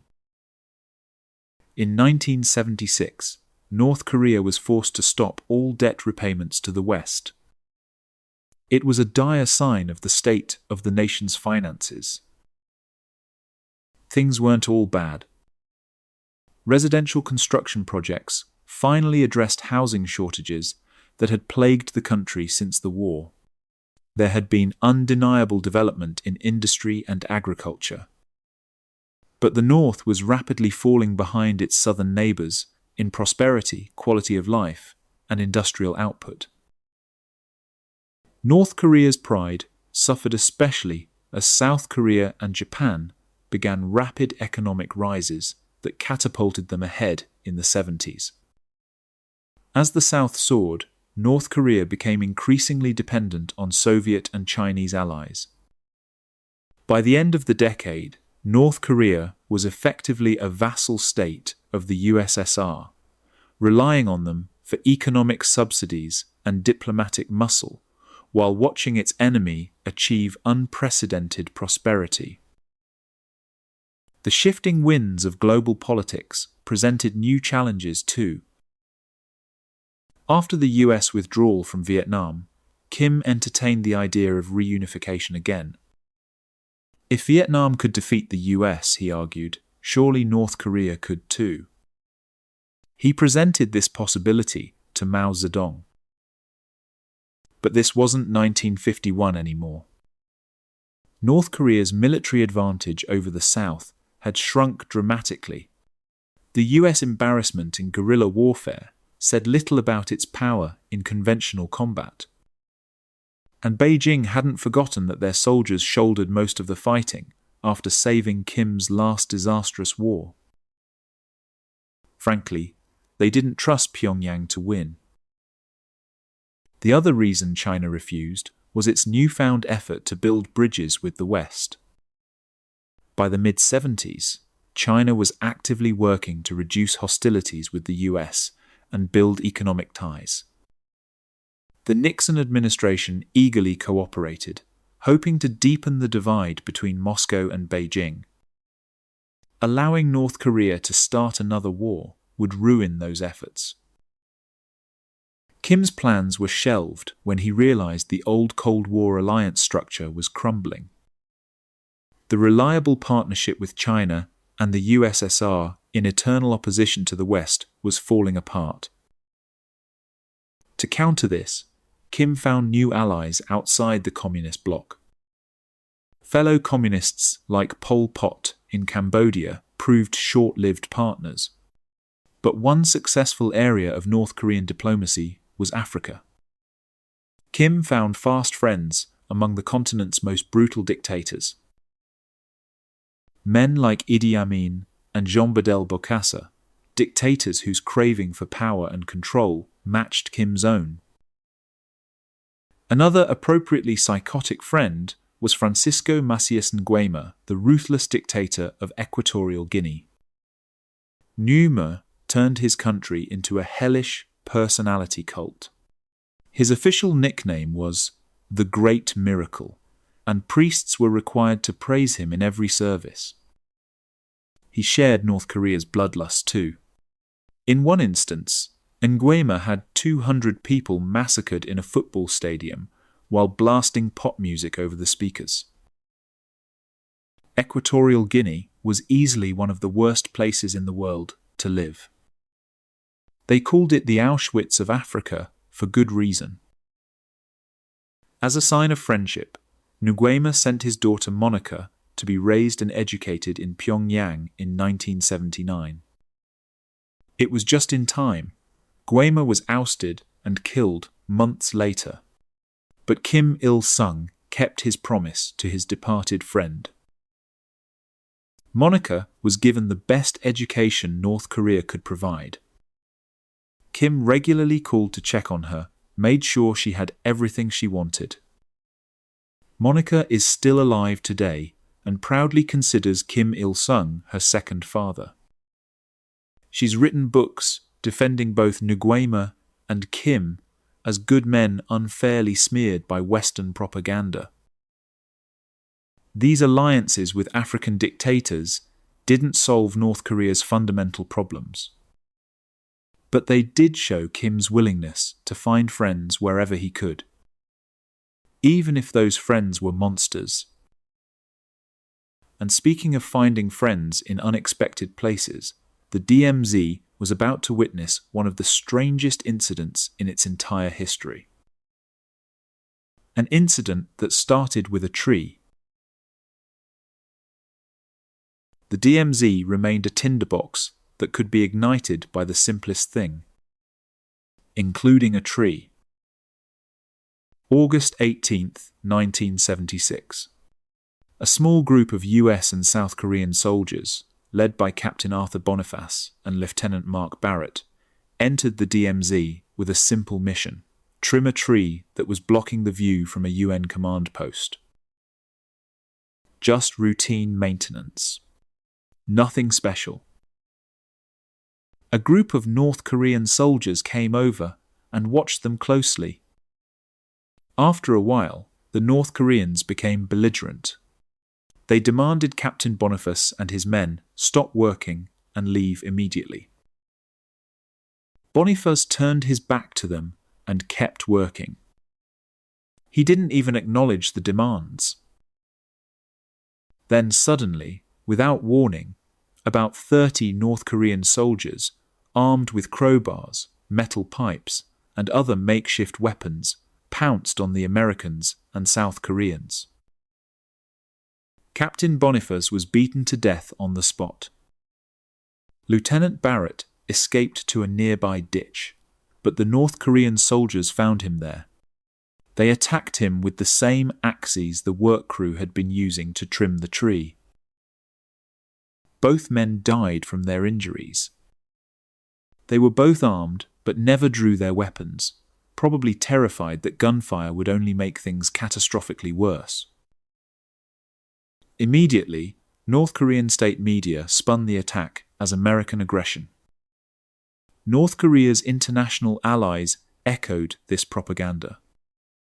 Video, photographic, and eyewitness evidence completely refuted the claims. But the regime made sure the North Korean people only saw their version of events.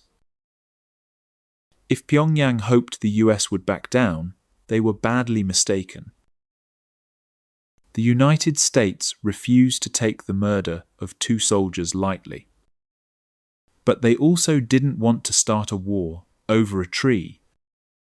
So they planned something in between. Operation Paul Bunyan, named after the famous lumberjack folk hero. The US had a single goal. They were going to cut that tree down and dare Pyongyang to try stopping them. They called in an army's worth of resources. Hundreds of armed soldiers, martial arts specialists, armored vehicles, attack helicopters circling overhead, a fleet of bombers, fighter jets. The aircraft carrier USS Midway moved into position offshore. Practically every US and Allied military base in East Asia was put on full alert, ready to assist if needed. With enough firepower to conquer a small country assembled behind them, the US sent a work team into the DMZ to chop down that tree once and for all. A few hundred North Korean soldiers stationed at the border could only watch in stunned silence as American troops brought it down. Helicopters and bombers circled menacingly on the horizon. The message was clear: try something and see what happens. 45 minutes later, Operation Paul Bunyan was declared a success. The tree was down. The stump was left standing for a few years. Now a memorial stands on the spot, honoring Boniface and Barrett. North Korea, apparently shocked by the lengths the US would go for a tree, didn't apologize. But Kim Il-sung did something unprecedented. He expressed regret that the incident had gotten out of hand. He said both sides needed to commit to keeping the peace. It wasn't much, but it was the closest the Kim regime had ever come to accepting responsibility for something terrible. The Paul Bunyan incident didn't solve tensions along the DMZ. Not by a long shot, but subsequent disagreements were generally more civil. Sometimes even downright silly. Like the flagpole war of the 1980s. It's exactly what it sounds like. South Korea erected a 98-meter flagpole near the border, so their flag could be seen from the north. Taking lessons from American showmanship, North Korea answered with a 160-meter flagpole that absolutely dwarfed their neighbors. The flag alone weighed almost 600 pounds. To this day, this monument to North Korean vanity remains the tallest flagpole in the world. But while North Korea played games with flagpoles, something far more important was happening behind the scenes. Kim Il-sung was aging. He was pushing 70 by 1980. And he needed to prepare for succession. His solution would ensure the Kim dynasty for another generation. Kim Jong-il had been hidden from the spotlight for the first 30 years of his life. Born in a Soviet military camp in 1941 to Kim Il-sung and his first wife, young Kim's childhood is obscured behind layers of propaganda. Later myths would claim he was born on a sacred mountain under a new star, but the truth is far more mundane. Kim Jong-il first emerged into corridors of power in the 1970s. He joined the Central Committee in 72. By 74, he was the designated heir. He was given important roles, managing espionage and propaganda for the regime, and gradually accumulated power behind the scenes. From the 80s onward, he was put into public view and given thorough heroic treatment. Soon his portrait hung alongside his father's in every home. Kim Jong-il was described as the party center, the man who would maintain the revolution and continue his father's work. One of his first major responsibilities was coordinating propaganda to improve the DPRK's image. And despite his ideological opposition to Western ideas, Kim Jong-il was famously a huge film buff. He owned a massive collection of foreign films that would have earned a regular North Korean a trip to the labor camps. Working with the propaganda department, Kim dreamed of making North Korea a communist Hollywood. Instead of cowboys and American soldiers, he envisioned films singing the praises of communism and retelling Kim Il-sung's glorious revolution. The trouble was, North Korea didn't have people talented enough to make films that could compete with Hollywood. Kim made a few of his own during the 70s, but any applause from North Korean audiences was forced. He knew he needed real talent, and he knew exactly where to find it. January 1978. North Korean agents approached South Korean actress Choi Eun-hee while she was in Hong Kong. They shoved her onto a boat and took her to North Korea. Despite the kidnapping, Choi was treated remarkably well. She was given a tour of the country, met Kim Il-sung himself, and spent time visiting theatres, operas, and parties across North Korea. 6 months later, North Korean agents grabbed another South Korean film expert in Hong Kong. The director, Shin Sang-ok, who happened to be Choi's ex-husband. Kim intentionally kidnapped both to reunite them in North Korea. He hoped compelling them to work together would make them want to stay. After several failed escape attempts by Shin, they finally gave in. Choi and Shin remarried and spent the next 8 years making movies for the regime. Some films were exactly what you'd expect. Productions of Kim Jong-il's own screenplays. Tales of Kim Il-sung's glorious resistance against the Japanese. Choi even won an award for her performance in one propaganda film about a peasant woman joining communists in Japanese-occupied China. But the best film had to be Pulgasari, a North Korean Godzilla ripoff about a magic iron-eating dragon that helps peasants overthrow a corrupt emperor. You can watch it online today. Kenpachiro Satsuma, one of the actors who played Godzilla, admitted that Pulgasari was actually better than some of the actual Godzilla films. Unfortunately, there would be no sequel. Choi and Shin were well treated, but they remained prisoners. During a visit to Vienna in 1986 to secure funding for their next film, they managed to sneak away from their North Korean guards. They escaped to the US Embassy and finally gained their freedom. North Korea's film industry would never see wonders like Pulgasari again. But at least Choi and Shin were finally free. They weren't the only people kidnapped by North Korea in this period. And many others would never get the chance to escape.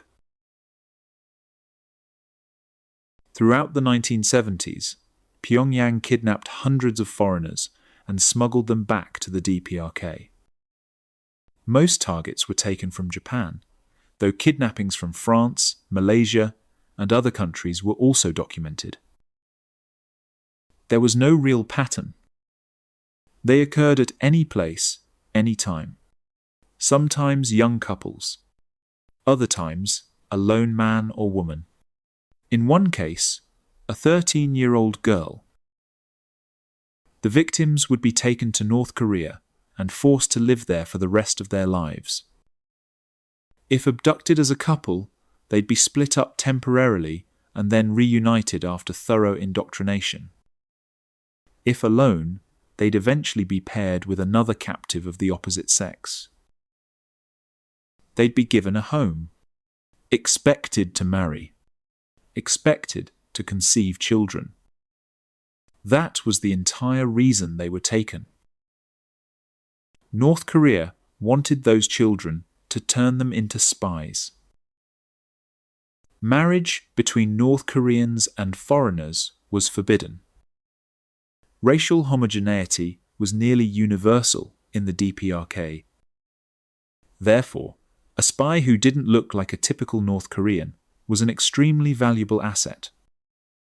Someone who could blend into Japanese, European, or American society without raising suspicion. A similar tactic was the seed-bearing strategy. Young North Korean women would be sent abroad to seduce powerful foreign men, politicians, businessmen, people with influence. They'd get pregnant. Then, the North Korean government would use those children to blackmail the men into giving concessions or support from their positions of power. The ends of both schemes were similar: breed a crop of ethnically camouflaged spies who could blend in anywhere North Korea needed them. To this day, we don't know how successful these programs were. We don't know of any confirmed cases where these children were actually used for their intended purpose. It's possible the plan was scrapped, or maybe they've been so successful that no one ever caught them. North Korea only came clean about the abductions in 2002 as part of diplomatic negotiations with Japan. Still, the numbers they confessed to, no more than 13 people, are much lower than what survivors and investigators suggest. Just 5 abductees were returned to Japan that year. The fates of dozens of other missing people and their children remain unknown. But kidnapping wasn't North Korea's only criminal behavior in the 1980s.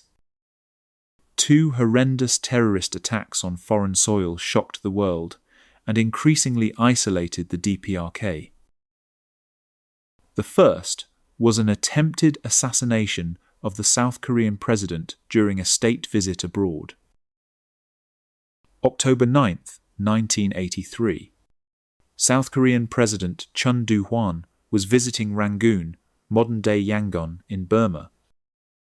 He and a host of other officials and advisors were scheduled to attend a wreath-laying ceremony at the Martyrs' Mausoleum, a memorial dedicated to Burmese national heroes. At 10:25 a.m., just before the ceremony was due to start, a bomb hidden in the building by North Korean agents exploded. The blast destroyed the memorial. 21 people killed, 46 wounded. Among the dead were several high-ranking South Korean officials, the foreign minister, the deputy prime minister, along with journalists and Burmese civilians. Luckily for President Chun, his car had been caught in traffic. He escaped unharmed.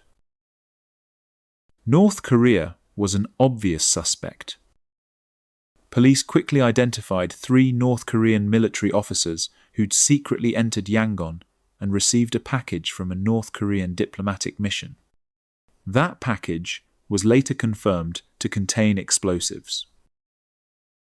Police closed in, but the suspects didn't go quietly.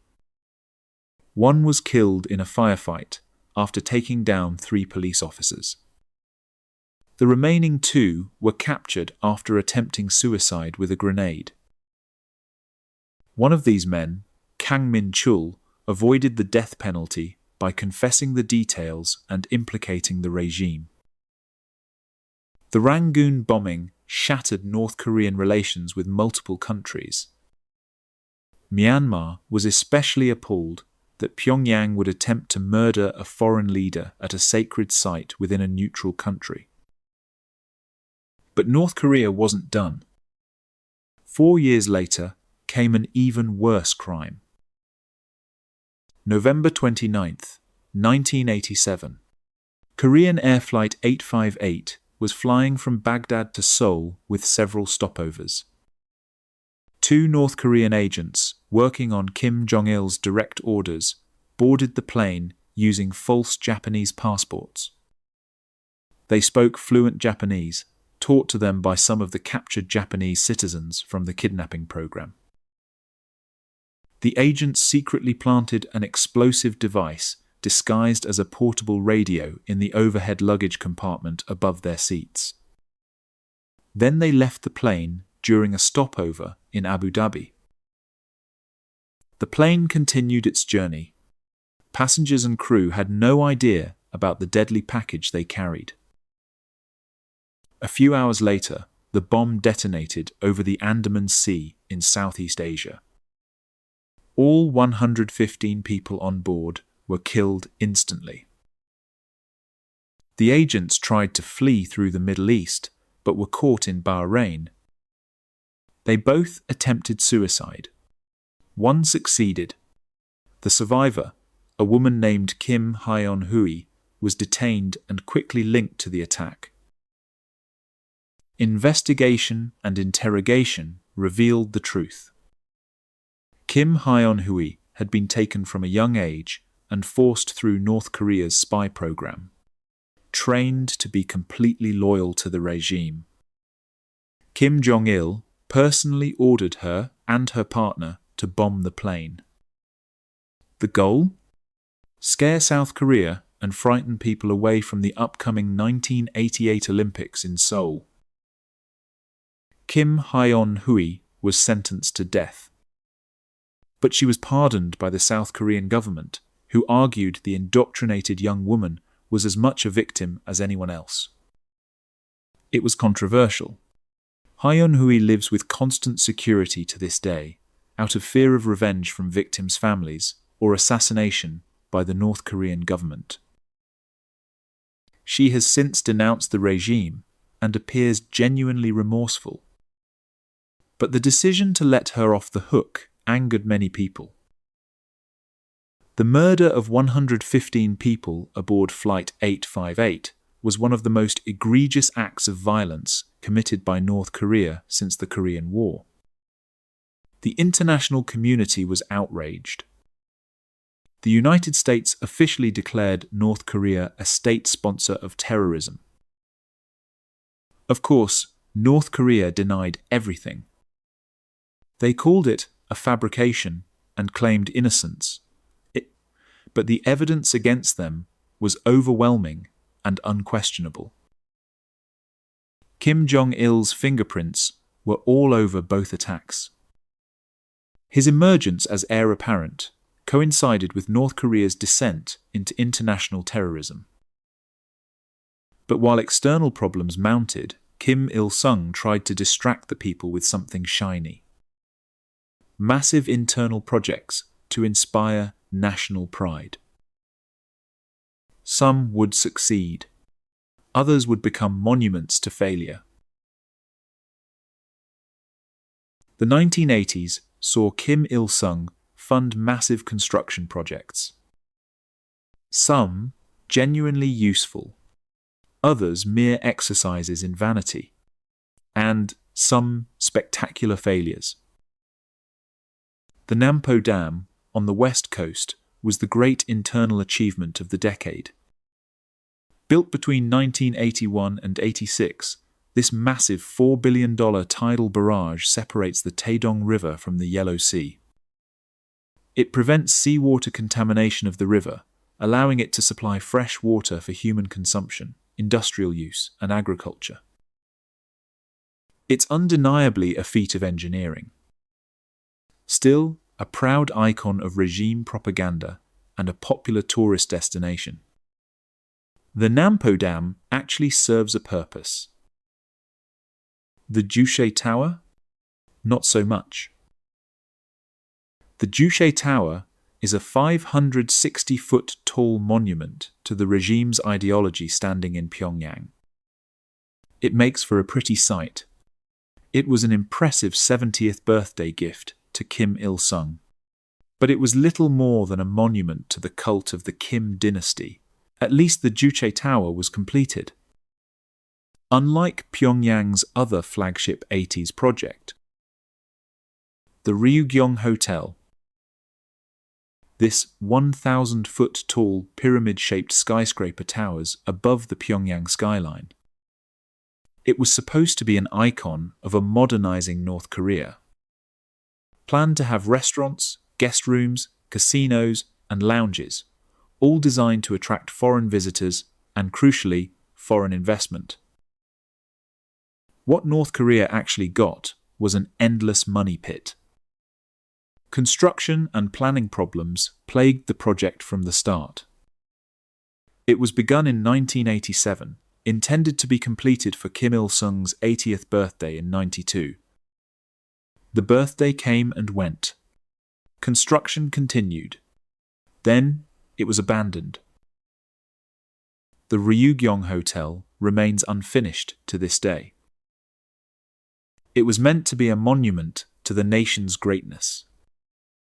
Instead, it stands as a symbol of the vanity and wastefulness of a regime that would blow billions on prestige projects, while ordinary citizens sank deeper into poverty. But vanity projects were the least of North Korea's problems as the 80s ended. Because the entire foundation of the communist world was about to crumble. And North Korea would have to decide how to survive. Change hit the world hard and fast. And for all its isolation, even North Korea felt the effects. Under Mikhail Gorbachev, Moscow became increasingly skeptical of North Korea and tried to push it toward rolling back totalitarian control. Moscow's first formal delegation to Seoul in 1987 was a disaster for the North's hardline against the South. It forced Pyongyang to begin its own diplomatic engagement with Seoul in the years after. Under Deng Xiaoping, China rolled back aggressive state control of the economy and embraced limited economic liberalization. This led China to open up to the West, leaving North Korea to become something of an embarrassing irritant. Beijing didn't abandon its old ally, economic aid continued, but diplomatic support for North Korea became less vocal as China sought a new place in the world order. Then came 1991. The USSR collapsed. The rapid disintegration shocked allies and enemies alike. For North Korea, it cut off a major source of support. No more Soviet subsidies. No more guaranteed trade partner. No more diplomatic muscle backing them up. As global communism collapsed around them, North Korea withdrew even deeper into itself. The regime re-anchored in Juche. They insisted North Korea's self-reliance was the key that would allow the nation to survive while other communist countries failed. Given China's liberalization and Gorbachev's opening to the West, Pyongyang probably wasn't wrong. Opening itself to new ideas could well have been fatal for their totalitarian system. So, the hermit nation doubled down on isolation. But isolation alone wouldn't protect them. North Korea sought protection in something else. Something that would make the world think twice about threatening them. Nuclear weapons. North Korea had been eyeing nuclear technology for decades. They had nuclear power plants, largely thanks to Soviet support. But they were still far from making nuclear weapons. In the 90s, the US began putting increasing pressure on North Korea to open its reactors to international inspectors. In theory, the North's interest in nuclear technology was purely for energy. The loss of fuel supplies and subsidies from the USSR had compromised the country's energy sector. But the risk of them repurposing nuclear material into weapons was obvious. Better to stop them before they could weaponize that material than wait for them to do it. March 1993. North Korea suddenly withdrew from the International Nuclear Non-Proliferation Treaty. It triggered the first global nuclear scare of the post-Cold War world. There was talk of nuclear war. A North Korean diplomat threatened his nation would turn Seoul into a sea of fire.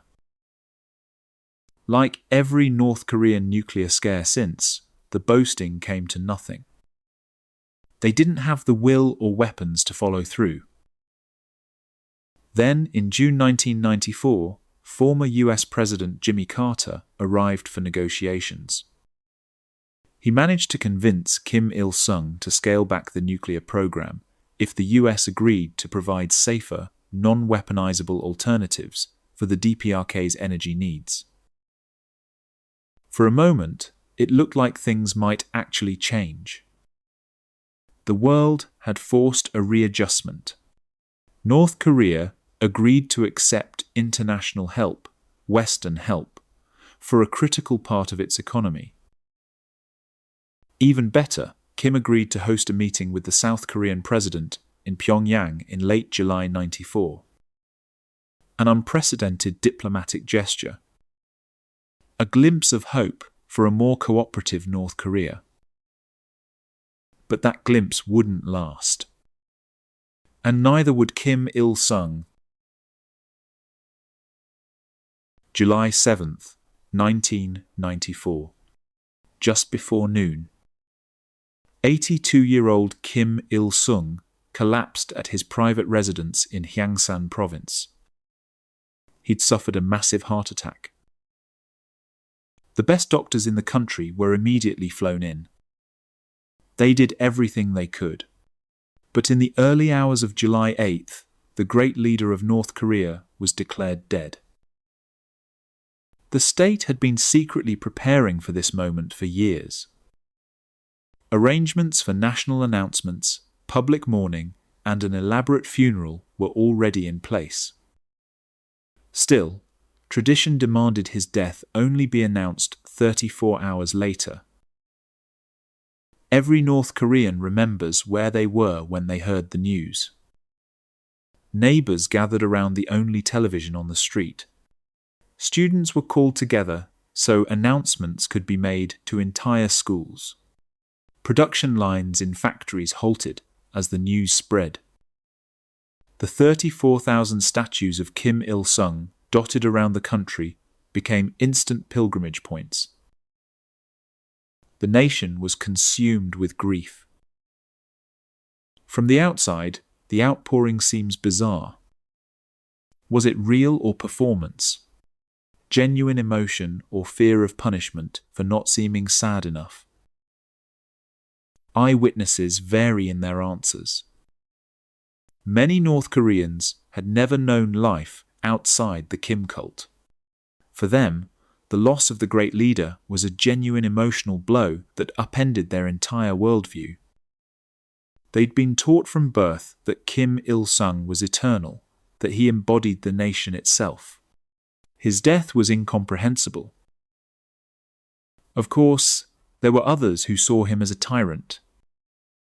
But they couldn't voice it. They knew what happened to people who dared criticize him in the past. Better to mourn publicly and stay safe. The truth was probably a mix of both. Kim Il-sung's state funeral reportedly attracted 2 million people to Pyongyang. Video footage showed weeping crowds falling to their knees as the funeral convoy rolled past. Women collapsed into their husbands' arms. Men sobbed openly. It's impossible to draw a clear line between what was real grief and what was performance. One person who was definitely performing was Kim Jong-il. For him, his father's funeral was the first official act of his new regime. Kim Il-sung was laid to rest in the Kumsusan Palace of the Sun in a glass coffin. His embalmed body can still be seen by visitors today. He was also made eternal president of the Democratic People's Republic, a symbol of his continued presence in the political and ideological life of North Korea. Take a moment to reflect on Kim Il-sung's life. Modern historians like to move away from great man narratives. But Kim Il-sung was undeniably a special figure. His personality cult and practical power made him the most important person in his nation for half a century. He used that influence to reshape the lives of millions. Few people ever lived such an impactful life. Kim must have been disappointed. Despite his efforts to hide it, North Korea had fallen behind the South in prosperity, industry, technology, education, diplomacy, essentially everything that mattered. Dreams of reunification seemed like distant memories. Western military technology continued to eclipse their outdated Soviet-era weapons. Newfound diplomatic channels between North and South showed acceptance that division might be permanent. The continued economic rise of capitalist nations, China's liberalization, and the USSR's collapse painted a grim picture for Kim's beloved Marxist-Leninist ideology. Many would say, good riddance. Kim Il-sung, directly or indirectly, caused the deaths of millions through wars, death camps, firing squads, and famines. For every person shedding tears in Pyongyang's streets, there were probably many more around the world celebrating the demise of one of the century's most brutal dictators. But if anyone hoped the great leader's death would improve things in North Korea, they were about to be sorely disappointed. Because Kim Jong-il's reign would prove far worse.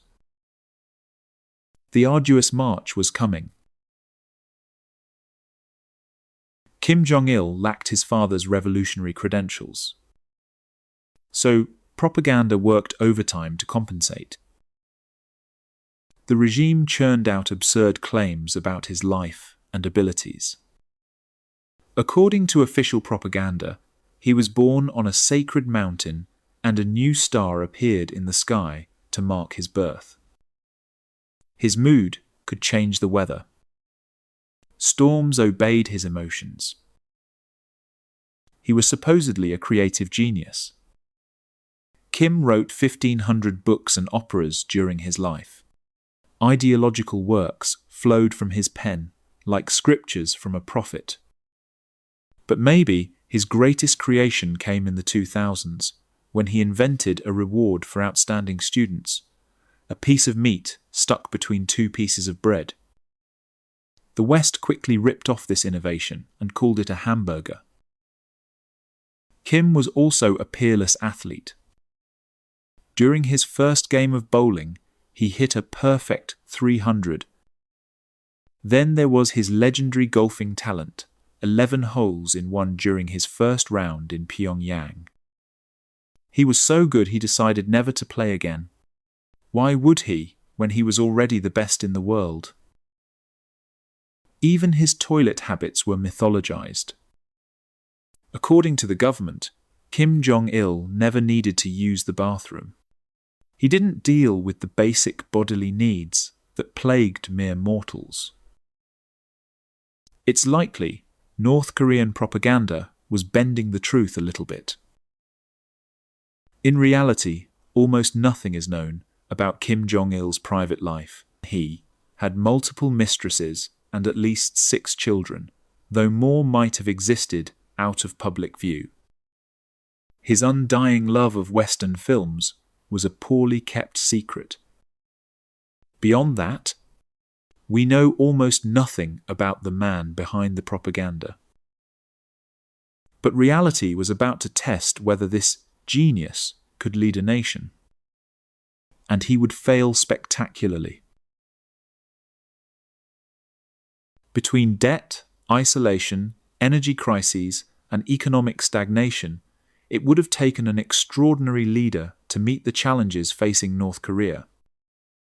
Kim Jong-il did not measure up. 1994. Flooding caused crop failures across the nation.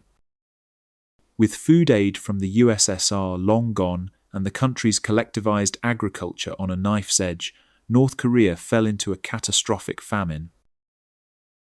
The regime euphemistically called it the Arduous March. Hundreds of thousands of people began to starve. Social order broke down. The black market became a lifeline for desperate families who were easily exploited. Many people were forced to migrate illegally in search of food. Food riots erupted in Hamhung and Sinuiju. Roaming gangs of starving orphans took to the streets. The famine had political consequences. In autumn 1995, senior military officers in Hamhung held secret meetings discussing the possibility of overthrowing Kim for his failures. State security discovered the plot. All officers were arrested and shot. Kim Jong-il was characteristically evasive about the crisis. In a December 96 speech, he downplayed it as merely a food problem. He was more concerned about the party's reputation than the suffering of his people. He blamed local officials for failing to properly educate the masses in socialist ideas. He lamented that the food problem is creating a state of anarchy, but offered no real solutions. Kim was even reluctant to accept food aid from China because he felt it weakened and degraded the country. In 1997, drought extended the famine for another year. As the crisis raged, Kim scrambled to protect the regime's reputation. He made it illegal to utter the words famine or starvation in public or private. Violators could expect a visit from the Simhwajo, a secret police force established in 1996 specifically to target those who tarnished the government's image. No one was safe. The agricultural secretary was executed by firing squad. The general party secretary was tortured to death. Provincial and municipal leaders disappeared, never to be seen again. Over 10,000 people were killed and another 15,000 sent to concentration camps by this shadowy organization. Despite their efforts to hide it, international observers and NGO workers soon exposed the crisis. By the late 90s, Pyongyang was forced to accept food aid, which finally brought the disaster under control. But not before countless people had perished. Pyongyang's official estimate is that 220,000 people died. International observers insisted it was far higher, anywhere between 600,000 and 3.5 million. The famine might explain one of the biggest skirmishes between North and South since the armistice. With North Koreans starving, fishing grounds in the Yellow Sea looked awfully tempting. June 1999. North Korea sent patrol and fishing boats across the disputed naval boundary near Yeonpyeong Island. South Korea responded with their own patrols. For several days, both sides played cat and mouse, neither wanting to restart the war. Then South Korea launched a bumping offensive, ships literally ramming each other. On June 15th, a surrounded North Korean patrol boat panicked and opened fire. 15 minutes of combat followed. One North Korean ship sank, 5 were damaged, at least 17 sailors died. The South had only minor injuries. Both sides braced for war. Nothing happened. North Korean propaganda claimed tremendous victory and quickly buried the incident. Kim Jong-il's reign was defined by failure, famine, and humiliation. But he had one achievement to hang his hat on: nuclear weapons. Kim Jong-il placed the military at the center of public life through his Songun, military-first, ideology. The military became the model for all society. Military discipline, obedience, and loyalty were to be emulated by everyone.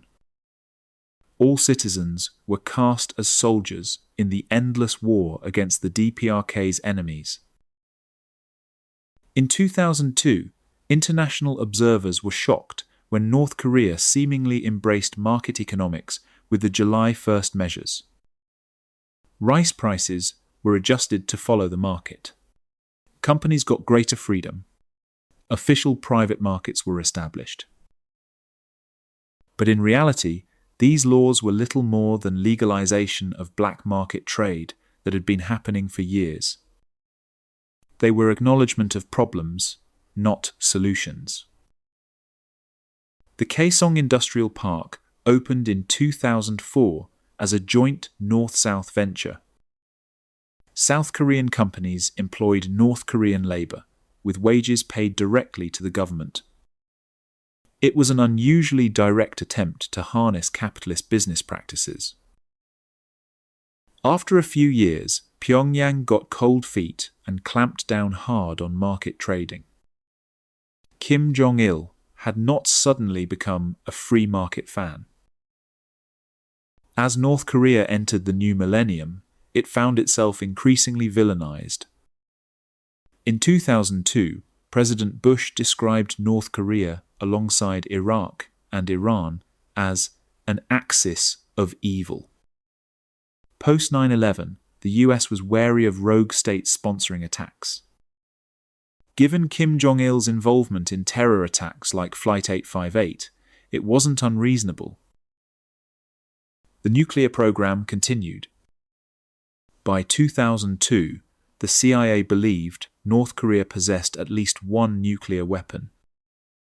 October 2006 brought the first confirmed successful detonation. In 2007, after multiple conferences, North Korea agreed to suspend its program and shut down the Yongbyon reactor in exchange for diplomatic concessions and massive fuel aid. But it was short-lived. The North refused international inspectors and continued rocket tests. When the UN sanctioned them, the DPRK announced it was resuming its weapons program at full capacity. The biggest stumble of Kim's regime came with disastrous money reforms in 2009. Pyongyang announced all existing banknotes would be made worthless with a short window to exchange them for new notes. Daily limits meant most people would lose money. This was intentional, reduce the money supply and wipe out illegal savings. But Kim made a fatal mistake. He felt reforms would punish loyal workers, so government employees would keep the same numerical wage. Since one new won was worth 100 old wons, this was essentially a 10,000% wage increase for nearly everyone. The result was catastrophic. Confusion, chaos, colossal inflation. Prices soared. Shortages of basic goods. For the first time ever, regime overthrow became a real possibility. North Koreans openly complained. A diplomat told a foreign representative, "The government doesn't understand what it's doing." By April 2010, conditions stabilized. High-ranking officials were scapegoated and executed. The regime denied anything bad happened. It was possibly the closest the regime ever came to internal collapse. Internal problems didn't stop external provocations. March 26, 2010. The South Korean ship Cheonan was suddenly rocked by an explosion near Baenyong Island. Within 10 minutes, the ship broke in half and sank. 46 of 104 crew members drowned. An extensive investigation determined a North Korean torpedo had detonated beneath the ship. Fragments were recovered, suggesting a small submarine attack. Pyongyang denied it, supported by China and Russia. South Korea and its allies believe North Korea was responsible. The sinking caused relations to nosedive. Tensions led to another engagement at Yeonpyeong Island later that year. When South Korea performed naval exercises around the disputed island, North Korea fired almost 200 artillery shells at homes and military installations. 4 people were killed, around 20 injured. The South fired back, killing 10 North Korean soldiers before both sides ceased fire. The North blamed the South for provoking them. The South insisted the North bore full responsibility. It's possible the attack was a statement against South Korea's admission to the G20 earlier in 2010. Whatever the reason, Kim Jong-il was likely involved. He'd visited one of the artillery bases the day before. Such blatant provocation needed high-level approval. But if Kim was committed to armed conflict, South Korea was about to catch a lucky break. December 19, 2011. The government announced Kim Jong-il's death from a heart attack 2 days earlier. Supposedly aboard his personal train, though South Korean intelligence was skeptical since their spies reported the train hadn't moved. The real circumstances were completely buried by the regime. The nation was again consumed with grief. Crowds wept at the announcement. An elaborate funeral spectacle for the tearful masses. How sincere it was remains debatable. Kim Jong-il ruled less than half his father's length. No thrown-out occupiers. No wars against great enemies. Just a reign of clear economic deprivation and famine. Further decline into a pariah state, a laughingstock of the international community. The propaganda didn't slow. According to the regime, storms paused and the sky glowed red at his death. He was given the posthumous title Grand Marshal, a symbol of the military focus under his leadership. Time for a new Kim. Untested, inexperienced, unknown to the world. Kim Jong-un's era was about to begin. Kim Jong-un was not originally meant to be successor. His elder half-brother, Kim Jong-nam, was the intended heir until he embarrassed the nation by getting caught with a fake passport trying to visit Tokyo Disneyland in 2001. The new Kim had spent most of his childhood outside North Korea. He was educated in Europe during the 90s, first Switzerland, then Germany. By all accounts, he was a normal kid. Quiet but generally pleasant. No one expected he was destined to be a totalitarian dictator. He loved basketball from a young age and remains a fan to this day. Classmates remember he was into video games. He was an enthusiastic player who sketched Michael Jordan in class. Shy normally but confident and competitive on the court. Kim returned to North Korea to study at Kim Il-sung University. Little is known about his life until his father suffered a stroke in 2008. This health scare forced consideration of succession. In 2009, word spread that a new heir had been chosen. Kim Jong-un stepped into the spotlight in late 2010. He was promoted to 4-star general despite having 0 military experience. He began attending events and on-the-spot guidance sessions with his father. Propaganda signalled him as heir apparent, but he was never officially announced before his father's demise. It must have been a shock to find power falling into his hands so soon. For him and everyone else in Pyongyang. With little grounding in running the country and plenty of foreign experience under his belt, it was no surprise Kim Jong-un would cause changes. Big changes. A hallmark of Kim Jong-un's tenure has been a pivot away from the military and back toward the party.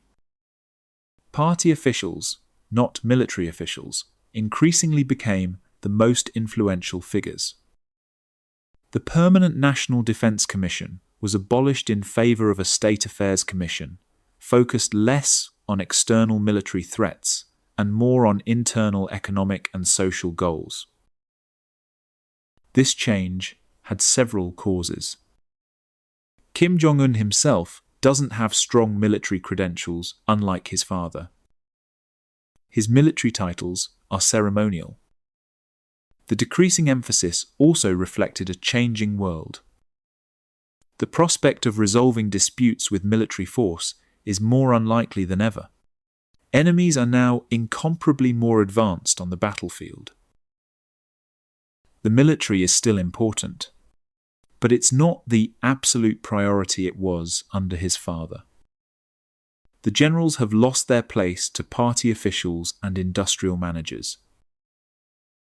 The biggest threat to the regime emerged within the family. Kim Jong-un came to see one in his uncle, Jang Song-thaek. Jang was a veteran administrator with decades of experience and many loyal allies. The prospect of him succeeding Kim Jong-il had been considered by foreign intelligence. The old guard couldn't have been thrilled to be led by young, inexperienced Kim Jong-un. Jang represented a potential alternative.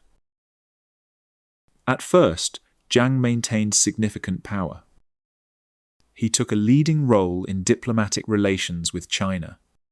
But by late 2012, Kim began pushing him out.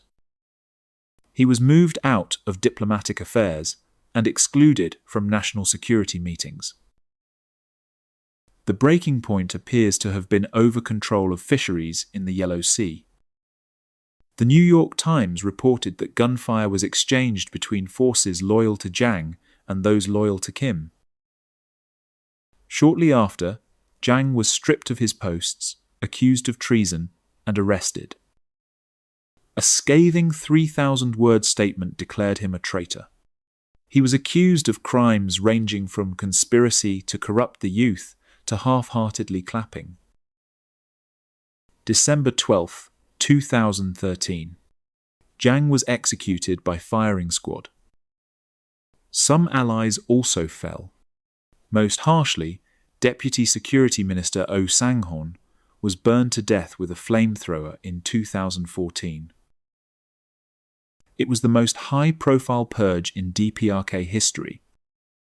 A powerful statement that Kim Jong-un was no less ruthless than his predecessors. Kim has tried to show himself as a softer, more friendly leader than his father. In July 2012, he shocked the world by appearing at a flashy pop concert in Pyongyang, complete with Western music and unusually scandalous costumes. Performers dressed as Mickey Mouse and Winnie the Pooh. His wife Ri Sol-ju appeared publicly. Previous wives and mistresses had been hidden. It suggested this new Kim was more approachable, more human, less detached. Experts attribute this to his Swiss childhood. He grew up experiencing Western culture and didn't expect to be leader. It's natural for him to be less hostile to the West and less aloof. Nowhere has this been more apparent than his love of basketball. In 2013, legendary player Dennis Rodman received an invite to visit Pyongyang. He accepted, and this started one of history's most bizarre friendships. Rodman has visited Kim several times. They've been pictured watching games and laughing together. In 2014, Rodman was criticized for singing Happy Birthday to the dictator. While Rodman has no official diplomatic role, his friendship has been considered a potential soft power tool. Though no diplomatic progress has been achieved, it remains one of the most unusual anecdotes in an already unusual country's history.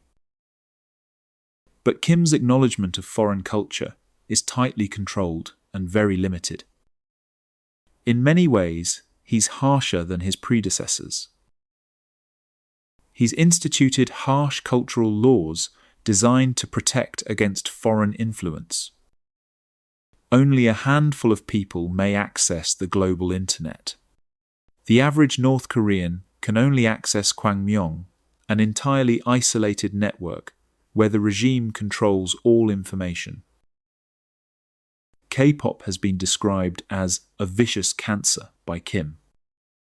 The New York Times reported 7 people were executed for listening to or sharing K-pop music. Western fashion is prohibited. As of 2017, there are 15 state-permitted haircuts designed to be practical for the socialist worker. These laws make sense to the regime's internal logic. Allowing uncontrolled Western culture risks the fate of the USSR or China. K-pop itself isn't the issue, it's what it represents.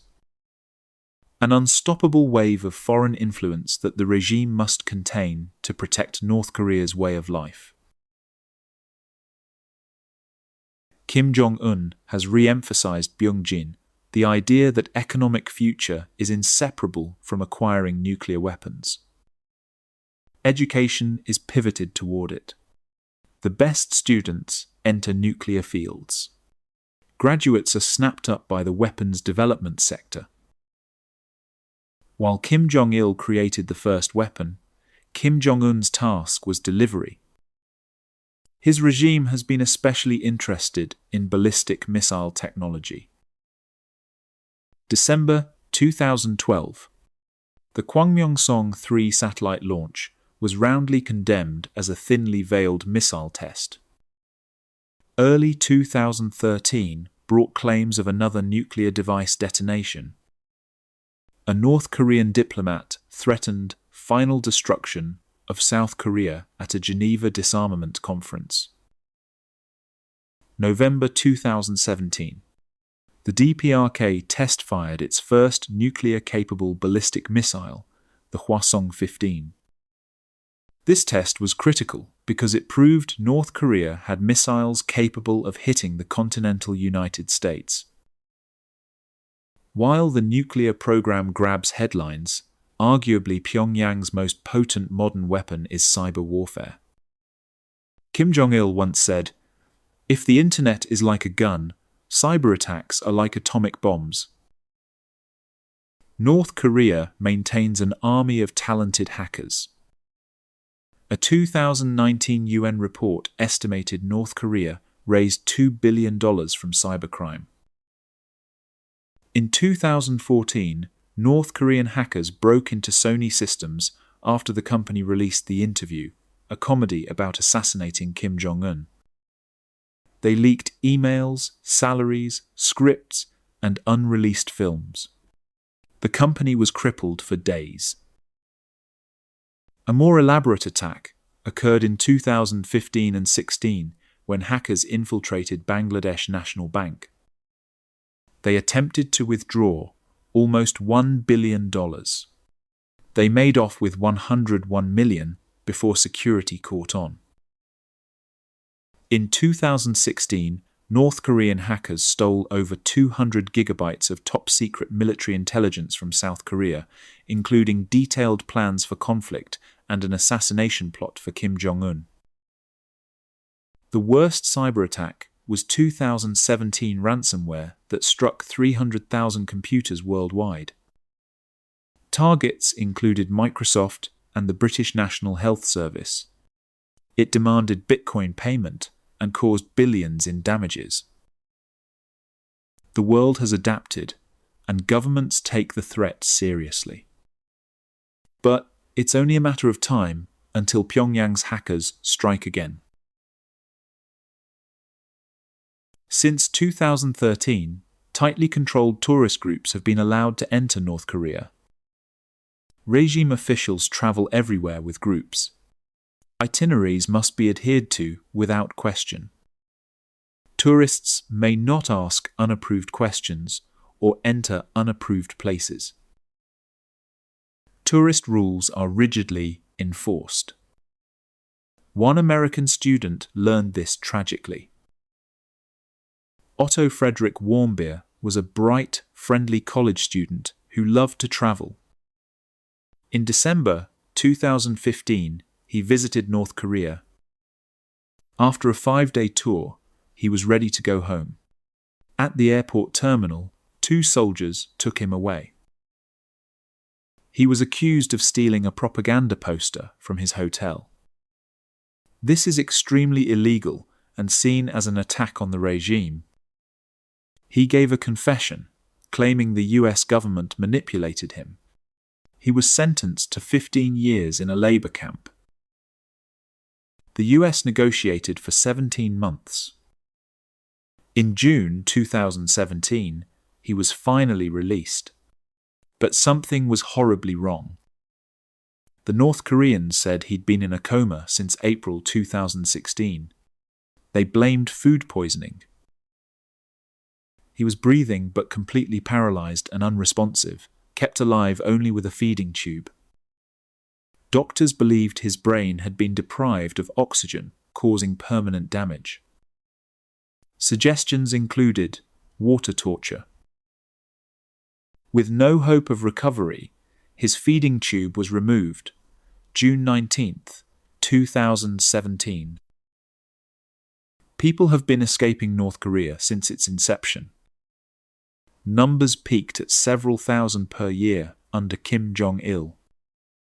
Under Kim Jong-un, escapes declined sharply due to improved border security. In 2022, just 67 defectors made it to South Korea. Even the leader's own brother wasn't safe. In February 2017, Kim Jong-nam was assassinated in Malaysia with VX nerve agent. 2 women attacked him, thinking they were part of a prank show. Kim Jong-un had ordered his half-brother's murder. The election of Donald Trump in 2016 caused concern. Twitter became a bizarre diplomacy avenue where Trump threatened Little Rocket Man with his much bigger nuclear button. Following tensions from the Hwasong test, North Korea's diplomatic tune suddenly changed. Early 2018 saw North Korea send a delegation to the Seoul Winter Olympics. In June, Kim and Trump met in Singapore, agreeing to work toward denuclearization. June 2019 brought an unprecedented meeting at the DMZ. For a while, things looked up. Then, October 2019, talks broke down. Kim wasn't ready for nuclear concessions. He soon resumed tests. January 2020. COVID hit. North Korea's isolation proved a blessing. They sealed borders easily. Officially, they avoided COVID for 2 years.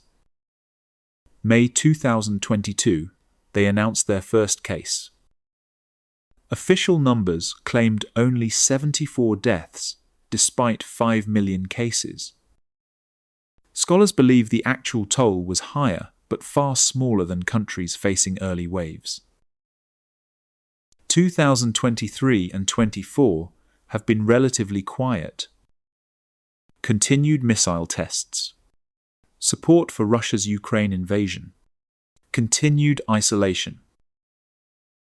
The question remains, how long can this last?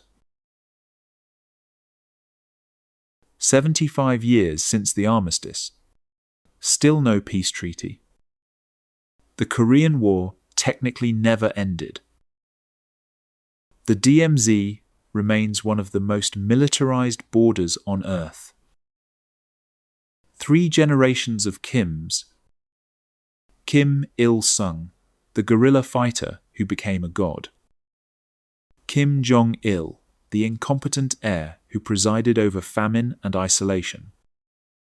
Kim Jong-un, the young dictator trying to balance old ways with a new world. 25 million people live under one of the world's most oppressive regimes. But they're not statistics. They're normal people with hopes, dreams, and families. Their lives shaped by the choices of three men and an ideology created to justify their power. The question remains, how long can this last? Can a hermit kingdom survive in a connected world? Will reform come from within or collapse from without? Will reunification ever happen? One thing is certain. The full story of North Korea is not yet finished. As long as the Kim dynasty rules, as long as the 38th parallel divides the peninsula, as long as people suffer under totalitarian control, the story continues. And the world watches, waiting to see what happens next in Earth's most secretive nation.